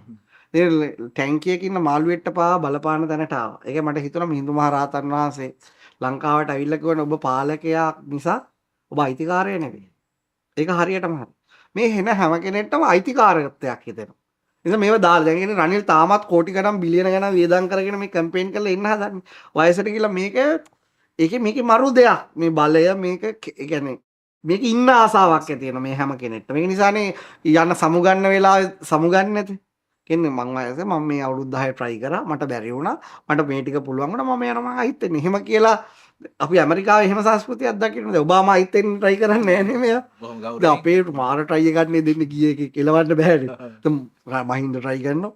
ඊට පස්සේ මෛත්‍රී try කරනවා. දෙවෙනි පාරම මදියලා තුන්වෙනි පාරට try කරනවා. ව්‍යවස්ථාව වෙනස් කරන් හරි. මම ගෝඨාභය විතරයි try එකක් කරන්න දකින්නේ නැහැ මනුස්සේ try කරනවා. අරගලේ ප්‍රශ්නේ. ඒ නිසා මේ අවස්ථාවේදී මේ මෙන්න මේ තව ගොඩාක් කාරණා කියන්න පුළුවන්. මට කියන මේ ටික ප්‍රමාණවත් මගේ අදහස ප්‍රකාශ කරන්න. මම කිය දැන් අයි කවුරුහරි නාමල්ට ඡන්ද දෙනවා මට ඒක ප්‍රශ්නයක් නැහැ. මිනිස්සේ කයාගේ කැමැත්ත නාමල් ළඟට ජනාධිපතියෝගේ කකුලෙන් අදින්නේ මොකද්ද රජයක් ගෙනියන්න තනි පුද්ගලයට බෑ හැමතැනින්ම සහයෝගය පයි. ධර්මයෙන් අනුශාසනාවෙන් අපේ ජීවිතයේ තියෙන ඉතුරු කාලේ ප්‍රැක්ටිකලිව අපි කරන්න පුළුවන් දෙයක් මේ රට යහපතක් කරන්න අපි try කරන්නේ. අපි හිතන්නේ මිනිස්සුන්ට දැන් මට මෙයා මගේ අවුරුදු 20 ඉඳලා 30 කාලය ඇතුළත රටවල් කීපයක මට PR එක ගන්න chance එක හම්බුණා. මොකද අපි ආසයි අපි ඉගෙන ගත්ත රටේ අපි මේක නිදාස් අධ්‍යාපනය ඉගෙනගෙන ඊට පස්සේ මේ රටේ හුස්ම අරගෙන මේ රටට වැඩක් කරන්න. ඉතින් ගොඩක් සමහර අය කිව්වා මේ වගේ නේ ග්ලෝබලි වැඩක් කරන්න යන්න කියලා. ඉතින් මම ගොඩක් රටවල් වලට යනවා වෙනවා අදට. ඒ වුණත් මම කැමති මේ රටේම ජීවත් වෙලා මොකද මේ මිනිස්සුන්ට යමක් කරන්න. මොකද අපිට කන්න දුන්න, දාන දුන්න, සිවුරු අරන් දුන්න, ඉන්න තැන් හදලා දුන්න, වාහන දුන්නා මේ රටේ මිනිස්සුනේ. ඉතින් හැමෝම යම් හැකියාවක් තියෙන බොහෝ අය තමන්ගේ ආර්ථික අපහසුතාව නිසා දාලා ගියත් අපි බලන්නේ මේකේ ඉන්න මිනිසුන්ට අර්ථයෙන් ධර්මයෙන් අපි අවබෝධ කරගත්ත දහමෙන් අනුශාසනා කරනවා වගේ මේ මිනිස්සු අපේ ජීවිත කාලේ කාලා බීලා අපි රට යනවා වගේ මේ මිනිස්සුන්ට රටකට ටුවර් එකක් යන්න ගිහිල්ලා ඒ ලෝකය දැකගෙන මැරෙනවට අපි කැමති ආසයි. අපි සතුටුයි ඒක මේ රටේ ඉන්න ශ්‍රී ලාංකික මිනිස්සුන්ට ඒ අවස්ථාව උදා වෙනවා. සිංගප්පූරු වැසියෙක්ට වගේ අභිමානයක්කින් පාස්පෝර්ට් එක අරගෙන එයාපෝට් එකෙන් ගිහලා ඒ රටක් විසිට් කරලා එන්න දකින්න ලැබෙන්නේ. නෙදර්ලන්ත ජාතිකයෙක්ට වගේ, ඕස්ට්‍රේලියානු ජාතිකයෙක්ට වගේ ශ්‍රී ලාංකිකයෙක්ටත් ඒ අවස්ථාව ලැබෙනවා දකින්න. ඒක අපිට කරන්න බෑ. අපි ධර්මයෙන් අපිට මිනිස්සුන්ගේ හිත හදන්න පුළුවන්. ඒක කරන්න ඕන දේශපාලන. උභාසි මේ ව්‍යංගයෙන් කියන්නේ අපිට පොහොසත් රටක් ඕන පොහොසත් රටක් කියන ප්‍රතිපත්තිය කියන අනුරෝධන කියන එකද? මම කියන්නේ මම මේ අවස්ථාවේ අනුරට දෙනවා කෙලින්ම ඡන්දේ. ඒ කියන්නේ මෙච්චර හැබැයි ක්‍රිටිසයිස් එකක් එක්ක. ඒක මගේ ඡන්දේ තියෙන විවේචනයක් එක්ක. දැන් මං අර තුන් දෙනා මට ඇත්තටම මට මේ අවස්ථාවේ ඒ තුන් දෙනා පිළිගන්න බෑ. පිළිගන්න බෑ මට ඡන්ද දෙන්නත් බෑ මේ පවතින මම දැකපු දේවල් තුළ. දැන් මට අනුරට දෙන්න පුළුවන් හැකියාවක් තියෙනවා. දැන් ඇත්තටම ගත්තොත් අපේ තාත්තා JVP එකෙන් තමයි මරලා තින්නේ අපේ අම්මා කියන විදිහට. හා අපේ ගමේ අය කියන විදිහට. හරිද? එතකොට සාමාන්‍යයෙන් මම දැකලා තියෙන අනිත් එක JVP එකේ මරපු කට්ටිය ඉන්නවනේ. එතකොට ඒගොල්ලෝ හැමෝම කියන ඔයාගේ තාත්තා මරුවා ආයි අනුරට ඡන්දයක් දෙනවා කියලා. මේ වෙලාවේ එහෙම කැම්පේන් එකක් ඔව් කැම්පේන්. මම දෙනවා. මොකද හේතුව අපේ තාත්තා මරුනේ ඉතිහාසගත ප්‍රශ්නයක්. ඒත් අපේ තාත්තලාත් හොඳ නැති වැඩ කරන්නේ නැති. ඒ දේවල් සිද්ධ වෙන්නේ නැති. ඊළඟට ඔය දැන් අද ඉන්න ඒ වගේ සජිත් කියමු. සජිත්ගේ තාත්තත් ඒකට සහභාගී වෙලා තියෙනවනේ. අනිත් එයා ඔපොසිට් එක යන්නේ. ඒකත් මම කියන්නේ ඒ තාත්තා කරපු දේ සජිත්ට බලපන්නේ. මොකද මේ අවුරුදු 30 තුළ මම සජිත්ට අන්නන දින්න තාත්තා කරපු දේවල් මම බලන්නේ. සජිත් කවුරුවත් මරන්න try කරලා නැහැ මේ කාලේ තුල. සජිත්ගේ behavior එක පේන නිසා මං කිව්වේ සජිත්ට මං ඡන්ද දෙන්නේ නැත අර එයාගේ වටේ ඉන්න background එකයි එයාගේ තියෙන අර දුප්පත් logic ටිකයි. එයා පෙන්නන. එයාගේ හරි දර්ශනයක් පේන්නේ නැහැ. 88 88 මේ චෝදනාව නෙවෙයි. නෑ ඒ චෝදනාව මම සජිත්ට කරන්නේත් නෑ. ඒක අදාළ නෑනේ මේ අනිත්ත් ඒ චෝදනාව තියෙනවා. ඔව් ඒක අදාළ නෑ මෙතෙන්ට. මෙයාලටත් අදාළ නෑ. මොකද මේ මට මතක අවුරුදු සාමාන්‍ය පොඩි කාලේ ඉඳන් ගොඩ මතකයක් මට තියෙනවා. මම මේ අවුරුදු 36ක කෙනෙක්නේ. මම අවුරුදු 30 දී විතර එනකොට බලනකොට දැන් ඒගොල්ලෝ කවදාවත් ගල් කැටයක්වත් ගන්නගෙන අනිත් දේශපාලන පක්ෂ වලට වඩා ඒ කියන්නේ ප්‍රචණ්ඩත්වයේ අඩු පක්ෂය තමයි මේ කියන්නේ අනුරලා ප්‍රචණ්ඩත්වයේ අඩුයි. ඒ කියන්නේ අනිත් ඒවා ඊට වඩා ප්‍රචණ්ඩත්වයේ අපි දැක්කනේ. රත්නපුරේදී ඡන්ද කාලට අරයා මරනවා හිරේ යනවා අයිත් වෙනවා. ඒ සිදුවීම් දැක්කනේ. අද ප්‍රචණ්ඩත්වයේ අඩුම මේ 30 ඇතුළත බුදුහාමුදුරුවොත් අඟුලිමාල මිනි දහස් ගාණක් මැරුවනේ මෙයා. මැරලා බුදුහාමුදුරුවෝ එයාව වෙන පැත්තකට ගත්තට එතන ඉඳලා එයාගේ ඉතුරු කාලේ පිරුණම් පානකම් එයා කවුරුවත් කුඹියෙක්කම් මරන්න try එකක් දීලා නැහැනේ. එතකොට ඒ කාලේ වා හිතන්නකෝ බුදුහාමුදුරුවන්ට කොහොම චෝදනාවක් සමාජයෙන් එන්නේ නැද්ද කියලා. මේ වගේ මිනිමරුවෙක් ගෙනල්ලා පන්සලේ තියාගෙන කන්න බොන්න දෙනවා, රැකවරණය දෙනවා කියලා. රජතුමා රජතුමා ආවේ අඟුලිමාලව මරණීය දඬුවම් දෙන්න රටේ. හැබැයි බුදුහාමුදුරුවෝ කරුණු පැහැදිලි කරලා දීලා එයා බේරගත්තා. එතකොට මිනිස්සු කිව්වේ මොකද්ද? මිනිමරුවෙක් බේරගත්තා. මෙයාට ඕන මිනිමරුවෝ තස්තවාදීන් ඒ වගේ තමයි මෙයා ළඟ ඉන්න ගණිකාව. එතකොට මම එහෙම දර්ශනයක් තියෙන කෙනෙක් බුදුන්ගේ ඉගැන්වීමත් එක්ක ඉන්න කෙනෙක්. සමහරවිට ඔබ වහන්සේ කියන්නේ එතකොට ජනතා විමුක්ති පෙරමුණ මේ වෙලාවේ එල්ල වෙනවනේ චෝදනාවක්. ඒ කියන්නේ ඔවුන් দমনය වෙලාද මේ වෙලාවේ? මම හිතන්නේ කාලයත් එක්ක ඒගොල්ලෝ ඉගෙනගෙන දැන් අනුර කුමාරය ගත්තොත් 88 වෙනකොට එයා කියන්නේ දේශපාලනේ පටන් ගත්ත කියලා අපි උපදින කාලේ වෙනකොට. එතකොට මේ තාක් කාලයක් එයා විනය කඩපු දේවල් මිනිස්සුන්ට ප්‍රචණ්ඩත්වයට අනුබල දීපු දේවල් ඒව නැහැනේ. ඉතින් දමනයක් යම් සිදි මානසික දමනයක් නෝරනම් ඔය ඉන්න ගති ඔය විදියට තියෙන්න බෑනේ. එතකොට මම හිතන්නේ එයා ඒ ලෙවල් කරන කාලේ ඊට පස්සේ හඳුන් හෙත්තිල ගත්තා මේ වයසත් එක්ක ඒගොල්ලෝ ඒ කාලේ පොඩි ළමයි වෙන්නේ නැති. ලාල්කාන්ත නම් කියනවා මම නම් ඒකට මේකත් ක්‍රිටිසයිස් කරන්නේ මේ ලාල්කාන්තගේ මම වීඩියෝ එකක් දැක්කා. එයා කියනවා මම නම් ඒකට අභිමානයක් මට තියෙන්නේ කියලා. ඒකට අභිමානයත් ඒක ඉල්ලාස් කරගන්න ඕනේ. මේ මිනිසුන්ට රිදෙන ඒ වගේ අයින් කරන්න ඕනේ මං කියන්නේ. හේතුව මොකද දන්නවද? එහෙම අභිමානයක් තියෙන තාම මිනිස්සු මරලා අභිමානයටපත් වෙනවා. ඉතින් කවුරු හරි හොඳ හෝ නරක යුද්ධයක් ගියාම ඒක අභිමාන වෙන්න ඕනේ නැහැ. මට නම් එහෙම නැහැ. මේ LTT යුද්ධය ගැනවත් මට එහෙම අභිමානයක් නැහැ. හරිද? මිනිස්සුනේ මැරෙන්නේ කොහේ හරි. නරකක් නේ වෙන්නේ. හොඳක් නෙවෙයිනේ සිද්ධ වෙන්නේ. ඉතින් ඒක නිසා ඒකට පශ්චාත්තාප වෙනවනේ දෙපැත්තම. ඒ කාලේ හිටපු රජයත් මේගොල්ලොත් දෙගොල්ලොම. ඒක නිසා තරුණ ජීවිත මේ රට මීට වඩා ලස්සන ලෝකයක් වෙන්න බරපු තරුණ ජීවිත දසදහස් ගාණක් මැරිලා තියෙනවා. වටිනා ජීවිත. වටිනා. ඒගොල්ලෝ හිටියනම් අද මේ රට මේ තත්ත්වේ නැහැ. ඉතින් ඒ නිසා එයාලා මට පේනවා මං අර මගේ තාත්තගේ මරණය ප්‍රයිවට් එක මගේ පැත්තකින් තියුවාම ඒක මට කාරණයක් නෙවෙයි. එතකොට ඒක පැත්තකින් තියුවාම මේ වෙනකොට ඒගොල්ලෝ ආදර්ශමත් දේශපාලනයක් කරනවා.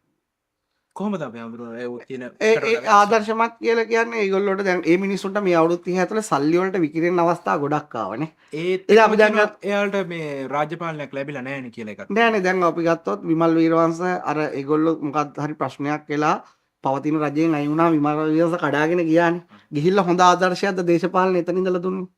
නෑනේ එතකොට එයා මුදල් හම්බ කරගත්තා ඇමති දූර දරුවා ඒකේ සුගතියක් ලොකුවට උන්නේ නෑනේ. හරිද? හැබැයි එතකොට ඒ වගේම අනිත් අයටත් යන්න බැරිද? ඒගොල්ලොත් ඒ වගේ මේ ධනය තියෙන වත් පොහොසත්කම් පවුල් වල නෙවෙයිනේ. ඔතන අනුරට හරි හඳුන් හෙත්තිට හරි ලාල්කාන්තට හරි වෙන විදිහට ඒගොල්ලොන්ට ඒගොල්ලෝ ගියේ නෑනේ. වැඩිම ඉල්ලුම තියෙන දේශපාලක. ඔව් ඒ අනිවාර්යයෙන් ඕගොල්ලෝ කෝටි බිලියන ගණන් දීලා ගන්නවනේ. ඒක අපි දන්නවනේ මේ ඡන්ද කාලේට පහුගිය වෙලාව විකිනිච්ච හැටි. ඉතින් එයාලා කවුද කෝටි 100ක් වුණත් දීලා ගන්නේ වෙලා. ආව ගමන් මිනිස්සුගේ විශ්වාසය වැඩි වෙනවනේ. ඒගොල්ලෝ ඔව් ඒක චන්ද්‍රිකාය කාලේ සිද්ධ වුණා. නමුත් මේ මිනිස්සු මං අපි දැක්ක භාවිතයෙන් දැනට ඉස්සරහට කියන්න අපිට අනාගතේ කියන්න බෑ. මොකද මිනිස්සු බලය හම්බුනහම වෙනස් වෙනවා. දැනට භාවිත ක්‍රියාවෙන්නේ අපි බලන්නේ. ඒකෙදී අපි බලාගෙන ඉන්නකොට ඒක ලොකු ආදර්ශයක් දුන්නා. පාර්ලිමේන්තුවේ අදූෂිත දේශපාලන වලල්ල ඇතුලේ 3 දෙනෙක් වුණත් ඒගොල්ලෝ අභීතව ඊට එරෙහිව සටන් කරා. දැන් අපි පාර්ලිමේන්තු යන කෙනෙක්ගෙන් බලාපොරොත්තු වෙලා වැඩක් නැහැ නේ. අපි හිරේ ගියාම එකෙන් ගලව ගන්න කියන එක. එයාගෙන් බලාපොරොත්තු වෙනවා නීති සම්පාදනය අනවශ්‍ය නීති ගේනවා නම් ඒ ගැන කතා කිරීම ඒ පොදු යහපතනේ. ඒ පාර්ලිමේන්තුවේ මිනිහ සාමාන්‍ය ජනතාව බලාපොරොත්තු වෙනට එහා දෙයක් අපි පාර්ලිමේන්තුවෙන්ට යන කෙනෙක්ගෙන් බලාපොරොත්තු වෙනවා. ඒ කාර්ය කරමින් හිටියා. ඒ වගේම මේ ඒගොල්ලෝ අති ඒකෙන් කියන්නේ ඒගොල්ලෝ 100%ක් හොඳ මිනිස්සු නෙවෙයි. දැන් තව මේකත් කියන්නේ දැන් අනුරලා බුදුදහම ගැන කතා කරාම මට පේනවා අනුරලා බුද්ධාගම දන්නේ මම වඩා කිව්වේ. ඒගොල්ලෝ දන්නේ පන්සිල් බුද්ධාගම. බුද්ධාගම කියන්නේ පන්සිල් බුද්ධාගමක් නෙවෙයි. ඒක හරි ෆිලොසොෆි. ඒගොල්ලෝ ඒ ගැන ඩීප් ස්ටඩි එකක් නැහැ බෞද්ධයෝ උනාට. මම ඔය හැම කෙනෙක්ගේම දැකලා තියෙනවා. හරිද? ඒ කියන්නේ බුදුරජාණන් වහන්සේගේ ඉගැන්වීම වල ඩීප් ස්ටඩි එක නැහැ. ඒගොල්ලෝ හිතන්නේ පන්සිල් රකින්න එක තමයි බෞද්ධකම. ඉතින් ඒ ගැන මට ක්‍රිටිසයිස් වෙනවා. නමුත් මෙයාලගේ අර භාවිතය. ඉතින් ඒ දේවල් එක නා ඒගොල්ලෝ පෙන්නනවා නම් ඒගොල්ලෝගේ එක බුද්ධාගම කියලා නෑ. ඒක වෙන විවාදයක් තියෙනවා. සමහරවිට අපි මට ඔතනින් පොඩි මැදිහත් වීමක් කරන්න. දැන් මේ වෙද්දි රටේ තියෙන දේශපාලන කතිකාවතක් ජනතා මිත්‍ර ප්‍රණාව බුදුදහමට ප්‍රශ්නයක් වෙයි කියලා. දැන් පාහියන්ගල ආනන්ද සාගර මම දැක ආනන්ද හාමුදුරුවෝ මගේ යාළුවා මම හිතවත් මේ හැබැයි උන්වහන්සේ මේ වෙලාවේ ගෙනල්ලා පෙන්නනවා මේ බුද්ධ ආගමට හානි කරන ಜಾති. ඒක දැන් ඊයේත් අර සටන දේශපාලන වැඩසටහන මම බැලුවා අනුර කුමාරත් ඒ කට්ටිය ඔක්කොම කිව්වනේ එහෙම කරන්නේ නැහැ කියලා. ඒක අනුරල කරන්න යන එක නැහැ. මොකද රටක ආගමට ජාතියකට කිසිම ජාතියකට අත තියන්න යන්න හොඳ නැහැ. ඊළඟට පත්තේ කිසිම පාලකේ අනුර වේවා සජිත් වේවා රනිල් වේවා කවුරු ආවත් ওই දෙකට අත තියන්න යන්න හොඳ නැහැ. ඒක මහා ලේ වැගිරීමකින් ඉවර වෙන්නේ. ඒක දැන් අයියා ඔය ආනන්ද හාමුදුරුවෝ අල්ලගෙන ඒක වෙන සංවේදී තනම් මිනිස්සුන්ගේ. එතෙන්ට තමයි මේ වෙලාවේ ගහන්නේ. ඒක හරිම වැරදි. මතය වෙනස් කරන්න. දැන් ඒගොල්ලෝ පැහැදිලිවම කියනවනේ අපිට එහෙම උමනාවක් නැහැ. ඉතින් එහෙනම් උමනාවක් නැහැ කියලා ආවොත් කරොත් මිනිස්සු නිකන් ඉඳීද? නැහැ. ඉතින් එයාලා මං හිතන්නේ එච්චර මෝඩ වෙයි කියලා. මෙච්චර කාලයක් ඉවසන් ඉඳලා මෙච්චර කාලයක් ඒ නිසා බුද්ධාගමට ප්‍රමුඛ ස්ථානයේ ඒක ඒගොල්ලෝ ඉදිරියටත් ඔයිටත් වඩා හොඳට දීගෙන යයි කියලා මම විශ්වාස කරනවා.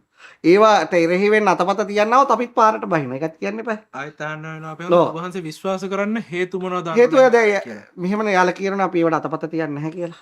ඒත් ඒ වාචික ඔය දැන් අපිට වෙන කරන්න දෙයක් නැහැ අපිට විශ්වාස කරන්න විතරයි වෙන්නේ. දැන් ඔයා බුදුහාමුදුරුවෝ බුදු වෙලා කිව්වොත් මම බුදු වෙලා නැත්තම් මම එක්ක විශ්වාස කරනවා එක්ක අවිශ්වාස කරනවා. ඉතින් මම මේ වෙලාවේ මෙයාලගේ යහපත් ක්‍රියාකලාපයේ බොහෝ කාලයක් දැක්ක නිසා මම විශ්වාස කරනවා.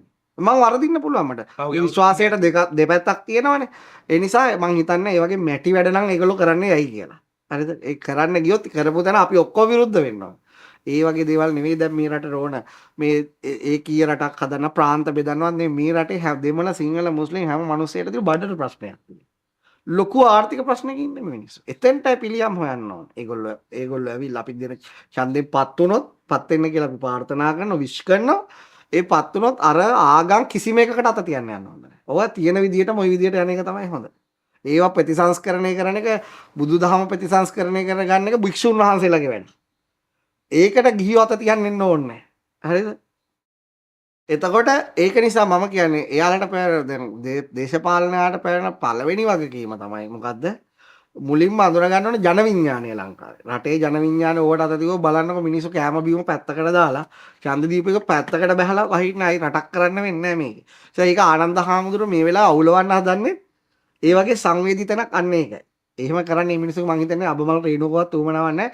මොකද අනුරල ගොඩාක් වෙනස් වෙලා තියෙනවා. ගොඩාක් පොඩ්ඩක් නෙවෙයි. දැන් ඒගොල්ලෝ ඉස්සර ප්‍රයිවට් ක්ලාස් වලට කියන්නේ এডুকেෂන් ගත්තට පස්සේ අධ්‍යාපනය ගත්තට පස්සේ ඒගොල්ලෝ පෞද්ගලික විශ්වවිද්‍යාල වලට විරුද්ධ කට්ටිය. අපි ඉතිහාසයේ දැකලා තියෙන ඒවට අරගල කරපු කට්ටිය. දැන් මොකද්ද කියන්නේ? ඒවට එහෙම කරන්නේ ඒව නියාමනය කරනවා. හරි නියාමනය කරන්න ඕන. දියුණු රටවල පවා එංගලන්තේ පවා ඕන විදිහට පෞද්ගලික විශ්වවිද්‍යාල දාන්න දෙන්නේ නැහැ. නැත්නම් ඉතින් හරි නෑනේ හොඳ අධ්‍යාපනයක් දෙන්න නැතුව කඩ ටිකක් මේකේ දාගෙන. හැබැයි පෞද්ගලික විශ්වවිද්‍යාල ඕන කියන තැනට ඒගොල්ලෝ ඇවිල්ලා තියෙනවා. නියාමනයක් යටතේ. ඒ වගේම පාසල් තියෙන අධ්‍යාපනයේ මේ සිස්ටම් එක වෙනස්. ඒක අපි හැමෝම කියන්නේ ගන්න මේක වෙනස් කරන්න ඕන. ඒ වගේ දැන් ටියුෂන් ක්ලාස් වලට අත තියන. ඒවා අත තියන්න උත්සාහ කරන්නේ නෑනේ. ඒවට එකපාරේ කල්චර් කඩන්න බෑ. අධ්‍යාපනය හොඳට ලැබෙන තැනක ළමයි ගන්නවා. ඉතින් ඒගොල්ලෝ ඒවට අත තියන්න යන එක නෑ මම කියන්නේ මේ ටයිම් එකේ. ඒවට හරි අත තියන්න යන්න ඕන. අපි දැන් බලන්න ඕන අපිට දැන් අනුරට හරි කාට හරි ඊළඟට හම් වෙන්නේ හිස් පොකට්ටුවක්. මේ පොඩි ඩොලර් ගාණක් විතරයි තියෙන්නේ. ওই සංකීත දැන් අපිට ලෝකයේත් එක්කනේ යන්නේ. අපිට දැන් භූතානේ ගත්තොත් ලෝකේ වෙනම රටක් ඉඳලා තියෙනවා. ඒගොල්ලෝ ලෝකේ දර්ශකත් එක්ක නෙමෙයි යන්නේ. දැන් අපි එහෙම රටක් නෙවෙයිනේ. අපි ලෝකයේ අධ්‍යාපනයත් එක්ක ඉගෙන ගන්නවා, ගෝලීය දැනුම ලබා ගන්නවා, අපි අප්ඩේට් වෙනවා. අපිට බෑ අපි අර Apple phone පාවිච්චි කරනකොට අපි කැමති නැහැ ගැඩොල් භාග පාවිච්චි කරන්න. මෙහි මිනිස්සුත් කැමති Apple පාවිච්චි. එහෙනම් මේ ගෝලීය දේශපාලනයත් එක්ක යන්නේ. ඒ ගෝලීකරණයත් එක්ක යන්නේ. ඉතින් ඒ නිසා මේ හැම එක මිනිහනේ හැම මිනිස්සුම කැමති ඒ ලෝකයේ භුක්ති විඳින්න. ලෝකයේ විඳින්න. අලුත් දේවල් අත්හදා බලන අතපත ගන්න. ඒක තමයි දෙන්න ඕන මිනිස්සුන්ට. ඒතර ওই පරණ ටික ඔක්කොම අර ආගමික දැන් අපිට ආගමිකෙන් අපේ රට අවුලවන්න පුළුවන් මිනිස්සු අනිත් දේවල් නැති නිසා ඒ වගේ ඔළුව ගොඩක් සංවේදී බැඳීමක් තියෙන නිසානේ. ඉතින් එතකොට මිනිස්සු දියුණු වුණාම මනස දියුණු වුණාම ඒවෙන් මිනිස්සු අවුලවන්න බෑ. ඒ නිසා මිනිස්සු දියුණු වෙනතුරු ඒවට අත තියන්න හොඳ නැහැ. දියුණු වුණත් අත තියන්න හොඳ නැහැ. මිනිස්සු විසින් වෙනස් කරගනිවි එදාට. ආගම කියන කංශා ජාතිය කියන දේවල් මිනිස්සු සබුද්ධික වුණා. දැන් මම ගත්තාම මම ප්‍රසිද්ධියේ කියනවනේ. මං කිසිම ආගමකට බැඳිච්ච කෙනෙක් නෙමෙයි. ඒ වුණාට මම ඔයාලට මුලිනුත් කිව්වේ දැන් අපේ දර්ශනය ඒක වුණාට අපිට අද ඇෆ්ගනිස්තානේ ගිහිල්ලා මේ බණ කියන්න බැහැනේ. නමුත් මේ පරිසරය ආරක්ෂා කරපු යට කණ්ඩායමක් ඉන්නවා. ඒගොල්ලන්ට ඒ ගෞරවය හැමදාම දෙන්න ඕන. අද ඕනම ආගමිකයෙක්ට තමන්ගේ අදහස මේක කිව්වා කියලා මරන්නේ නැහැනේ කවුරුහරි කියවට හිරේ දායි. ඊට එහා දෙයක් කරන්නේ. හැබැයි අපේ අදහස් කිව්වොත් අර වර්ගවාදී ගෝත්‍රවාදී රටවල අපි මරලා දායි. ඒතකොට මේක මේ සංස්කෘතිය ඇතුලේ ඒ සංස්කෘතිය ආරක්ෂා කරපු කණ්ඩායමක් ඉන්නවා. මම දැක්ක අර පෝස්ට් එකක් දාලා තියෙනවා. භික්ෂුන් වහන්සේලා මොකද්ද මෙච්චර බුද්ධ ශාසනයට විනාශයක් කරලා දැන් යනවා බේරගන්න කියලා. ඒක වැරදි.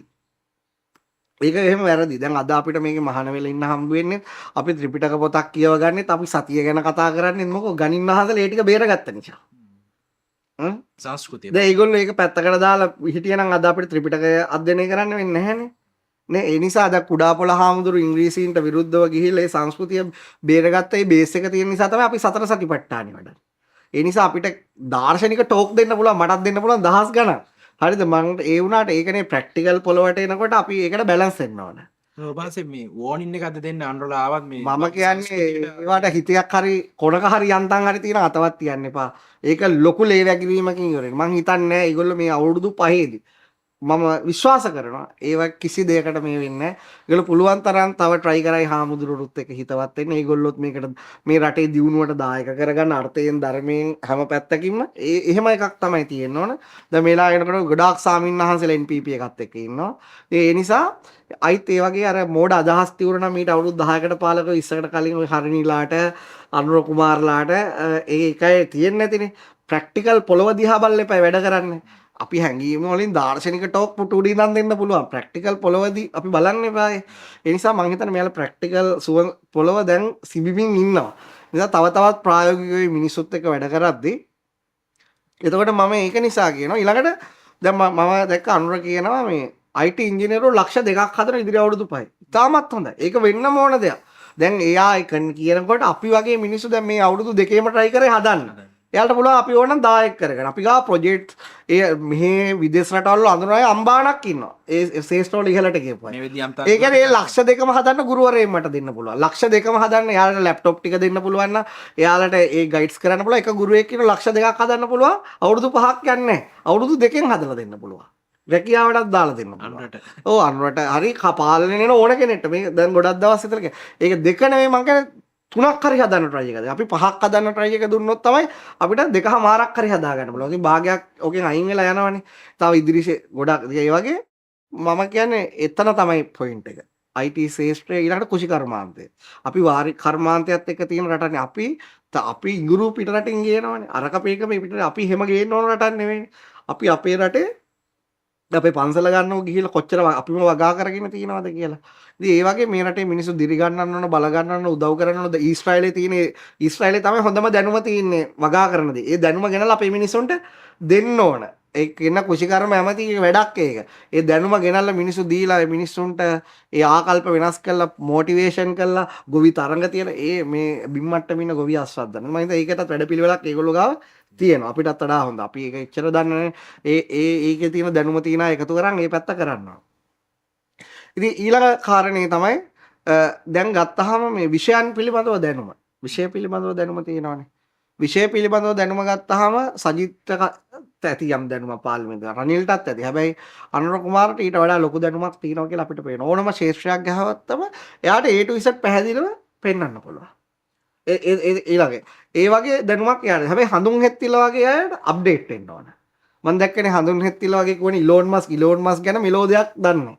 ඉලෝන් මස් කියන්නේ මේ ලෝකේ ඉන්න කවුද කියලා දැන් ඒ පස්සේනේ මිනිස්සු බයිනකොටනේ දැනගත්තේ. ඒ වගේ ඔතන ඉන්න චරිත ටිකක් අප්ඩේට් වෙන. ඒගොල්ලෝ දැන් අප්ඩේට් වෙන්න අපිට පුළුවන්. අපිත් හැමදාම දවස් මේ ලෝකේ අප්ඩේට් වෙනවා. නිසා දැන් මේ ඡන්ද කාලේන වැඩ අම්බානේටදී පොඩ්ඩක් සතියක් හරි වැඩ කරන ගමන් රෙස්ට් එකක් කරන් දැනුමින් ඒ දන්නේ තියාගෙන ආනේ ලෝකේ ඉන්න ධනවත් අය කවුද? IT කම්පැනි වල ඉන්න අය කවුද? ඊළඟට ඒ වගේ. ඉතින් ඒ නිසා අපි කියමු මේ වගා කරලා විතරක් මේ රට දියුණු කරන්න බෑ. අධ්‍යාපනය විතරක් දීලා දියුණු කරන්න බෑ.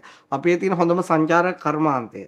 ඉතින් මම හිතන්නේ ඒගොල්ලෝ ඒව අත්හදා බලලා ඇති. ඒවට ඕන මම ඔයා කියන්නේ රටවල් ඕස්ට්‍රේලියාවේ ගිහිල්ලා ගෙවල් 10000කට වඩා ගෙවල් ලක්ෂයකට ආසන්න පිළිවෙල ළමයි එකතු කරා අපේ රටට එන්න කියලා පෝස්ට් දාලා කියන්නේ ප්‍රින්ට් මැෂින්ස් ගෙනල්ලා අඳුරනායකින් ඉල්ලගෙන ෆොටෝකොපි ගහලා මේ රටේ තියෙන ලස්සන තැන් ගහලා දැම්මා.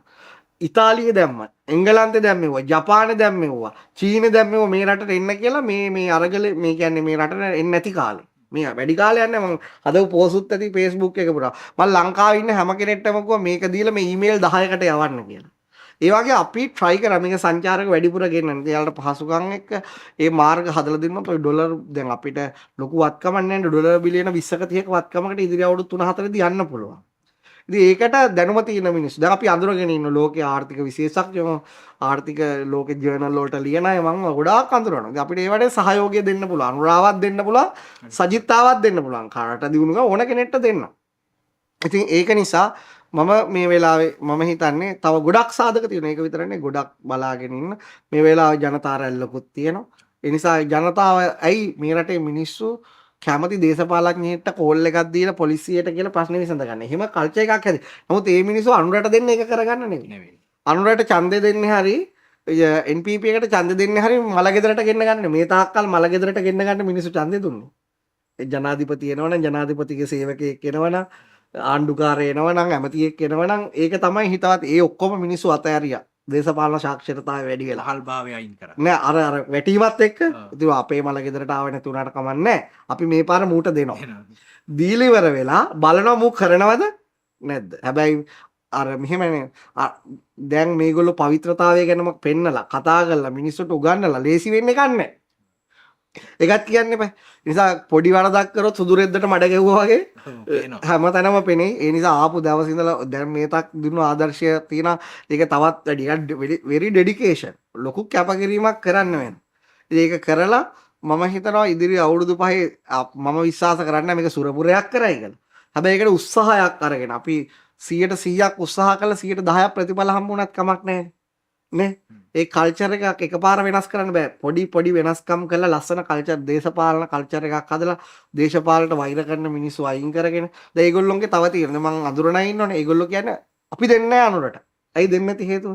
වෛරයමයි පතුරවන්නේ. පොහොසත් අය විවේචනය කරනවා. පොහොසත් අයගේ වරන් දුප්පත් අයට දෙනවා කියන්නේ අපි වටා ඉන්න අය මං කියන්නේ. ඒ වගේ මානසිකත්වය ඒගොල්ලන්ට ඇති. ඒගොල්ලෝ දැකලා තියෙනලු පන්ති පහට ගිහිල්ලා අරකට ගිහිල්ලා මේකනේ. ඉතින් ඒ වගේ තියෙන මිනිස්සුන්ට චේන්ජ් වෙන්න පුළුවන් නේ. දැන් මේ මම චේන්ජ් වෙලා ඉන්නේ. දැන් අපේ තාත්තා මරපු අයට මම සමාව දීලා යාළට විතරට මේ මිනිස්සුන්ට හැම කෙනෙක්ටම උදව් උපකාර කරනවා අදට. එයාගේ දරුවන්ට පවා. ඉතින් ඒ නිසා මිනිස්සුන්ට චේන්ජ් වෙන්න පුළුවන්. ඒ අයහපත් දේවල් අපේ ගාවත් තියෙන අපිට අපි ජීවිතේ ඉගෙන ගත්ත වයින් කරා. ඒ වගේ ඒවා තියෙන කවදාව රටක ධනවත් අයට වෛර කරන්න එපා. ඒ ටික වැටුණොත් රට වැටෙනවා. රටේ ධනවත් අය වැඩි කරන්න ඕන. රටක ධනවතුන් වැඩි වුණාම මේ රට දියුණු වෙනවා.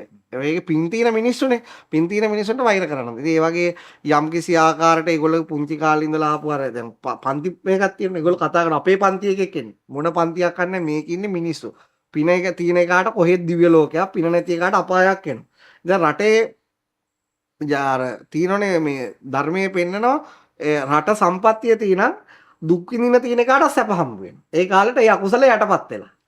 ඒ කියන්නේ දැන් ඒ කියන්නේ අපි මෙහි දුක් විඳින එකේ ඕස්ට්‍රේලියාව ගියාම හොඳට ඉන්නේ.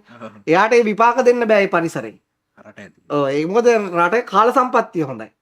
හරිද? කාල සම්පත්තිය, ගති සම්පත්තිය, උපදි සම්පත්තිය කියලා සම්පත්තිය තියෙනවා. දැන් එයාලා හදන්නේ මෙතන මේ අපායත් දිව්‍ය ලෝකයක් කරන්න. එතකොට දිව්‍ය ලෝකයක් කරාම අපාය යන්න ඕන එකෙක් හිටියත් උට දිව්‍ය සැප ටික කාලයකට විඳ ගන්න පුළුවන්. ඇයි ඒ? එතන තියෙන්නේ අපායන් නෙවෙයි දිව්‍ය ලෝකයක්. ඉතින් ඒක නිසා මේ වෙලාවේ ඒ තියෙන අඩුපාඩු මේ මිනිස්සුන්ගේ චෝදනා එනවනේ ඒක ඇත්තද බොරුද බලලා ඒව හදාගෙන අප්ඩේට් වෙයි මං දැන් ඕක ඉන්න ගොඩක් අය අප්ඩේට් වෙන්න ඕන. අප්ඩේට් වෙමින් යන්න ඕනේ. ඒ විතරනේ මේ අනුර දිනන එකෙන් තව හොඳ දෙයක් මම දකිනවා. ඉදිරියට ගම්බා දැන් අනුරලා ඇවිල්ලා තඹුත්තේ ගම පාසලේ ගියයි අපුරැස් ඉස්කෝලේ ගියයි අරේ මේ ගම්පහ ඒ මධ්‍ය මහා විද්‍යාල ගොඩක් ලංකාවේ තියෙනවානේ. ප්‍රාථමික තියෙනවානේ. ඒ පැත්තේ ඉන්න මිනිස්සුන්ට පා උද්‍යෝගයක් එනවා. ඉදිරි අවුරුදු 10 15 අපි දේශපාලනට එන්න ඕන. අපිටත් ඒවා ඇචීව් කරන්න පුළුවන් ඒ ටාගට්. අපිත් ඒ සුදුසුකම් හදාගන්න අපිත් ඒව දැන් ඒගොල්ලෝ ගත පුදුම කැපවීමන්නේ මෙයා. අවුරුදු 36ක්. මම හිතන්නේ අනුර සිරිපාදේවත් ගිහිල්ලා ඇති කියලා. වෙලාවක් නැති. වෙලාවක් නැතුව ඇති. ඒ තරම් ලොකු කැපකිරීමක් කළා පාර්ලිමේන්තුවට ගියත් ඒ විෂය කරුණු හොයලා කතා කරන හැටි ඒකයි. මිනිස්සු කියන තවත් ගෝඨාභය කෙනෙක් නෑ. මේ දෙන්න ඩිෆරන්ස්. ගෝඨාභය කියන මනුස්සයත් මම ටිකක් ළඟින් අසුරු කරලා තියෙනවා. අනුරලා ළඟින් අසුරු කරලා නැහැ. නමුත් මිනිස්සු කියන ඒවාන් තමයි දන්නේ මේක දෙන්න ඩිෆරන්ස්. මේ දෙන්නගේ අත්දැකීම් වෙනස්. කැපැසිටි වෙනස්. එතකනින් ගියාට පස්සේ මේ දේවල් තියෙනවා. ඉතින් ඒක අපි ආශිර්වාද කරනවා මේ වෙලාවේ අනවශ්‍ය වැඩ නම් කරන්න එපා අපිත් එක්කම ඉවරයි. මේ මිනිස්සු විශ්වාස කරන හැම එකම ඉවර 69 ලක්ෂයම තාමත් පට්ට ගහනවනේ. මම නම් ගෝඨාභයට ඡන්දෙ දුන්නේ නැහැ. කඩේ ගියෙත් නැහැ මේ වගේ වීඩියෝ එකක්වත් කරලා දැම්මේ නැහැ. පළවෙනි වතාව ෆස්ට් ටයිම් කරන්නේ දේශපාලනඥයෙක් වෙන වීඩියෝ එකක් දැම්මේ නැහැ. මගේ පළවෙනි ඡන්දෙ NPP එකට දෙනවා. මම කියන්නේ මිනිස්සුන්ට මට දෙන්න හේතු ටික තමයි මම මේ මට පේන වපසරිය තුර පැහැදිලි කරේ. ඒ නිසා මම ආශිර්වාද මම ආනන්ද සාගර හාමුදුරුවෝ ඉල්ලනවා දැන් මේ වෙනකොට කියලා ඉවරයි ඒ කට්ටිය ඒ අය අපි මේ දේවල් කරන්නේ නැහැ කියලා ඊට පස්සේ උන්වහන්සේ කෝ එහෙම කිව්වොත් මම NPP වේදිකාවට නැගලා ඡන්ද දෙන්න කියනවා. දැන් ඔබ වහන්සේ NPP වේදිකාවට නැගලා කියන්නේ ඡන්ද දෙන්න කියලා ඒ කට්ටිය.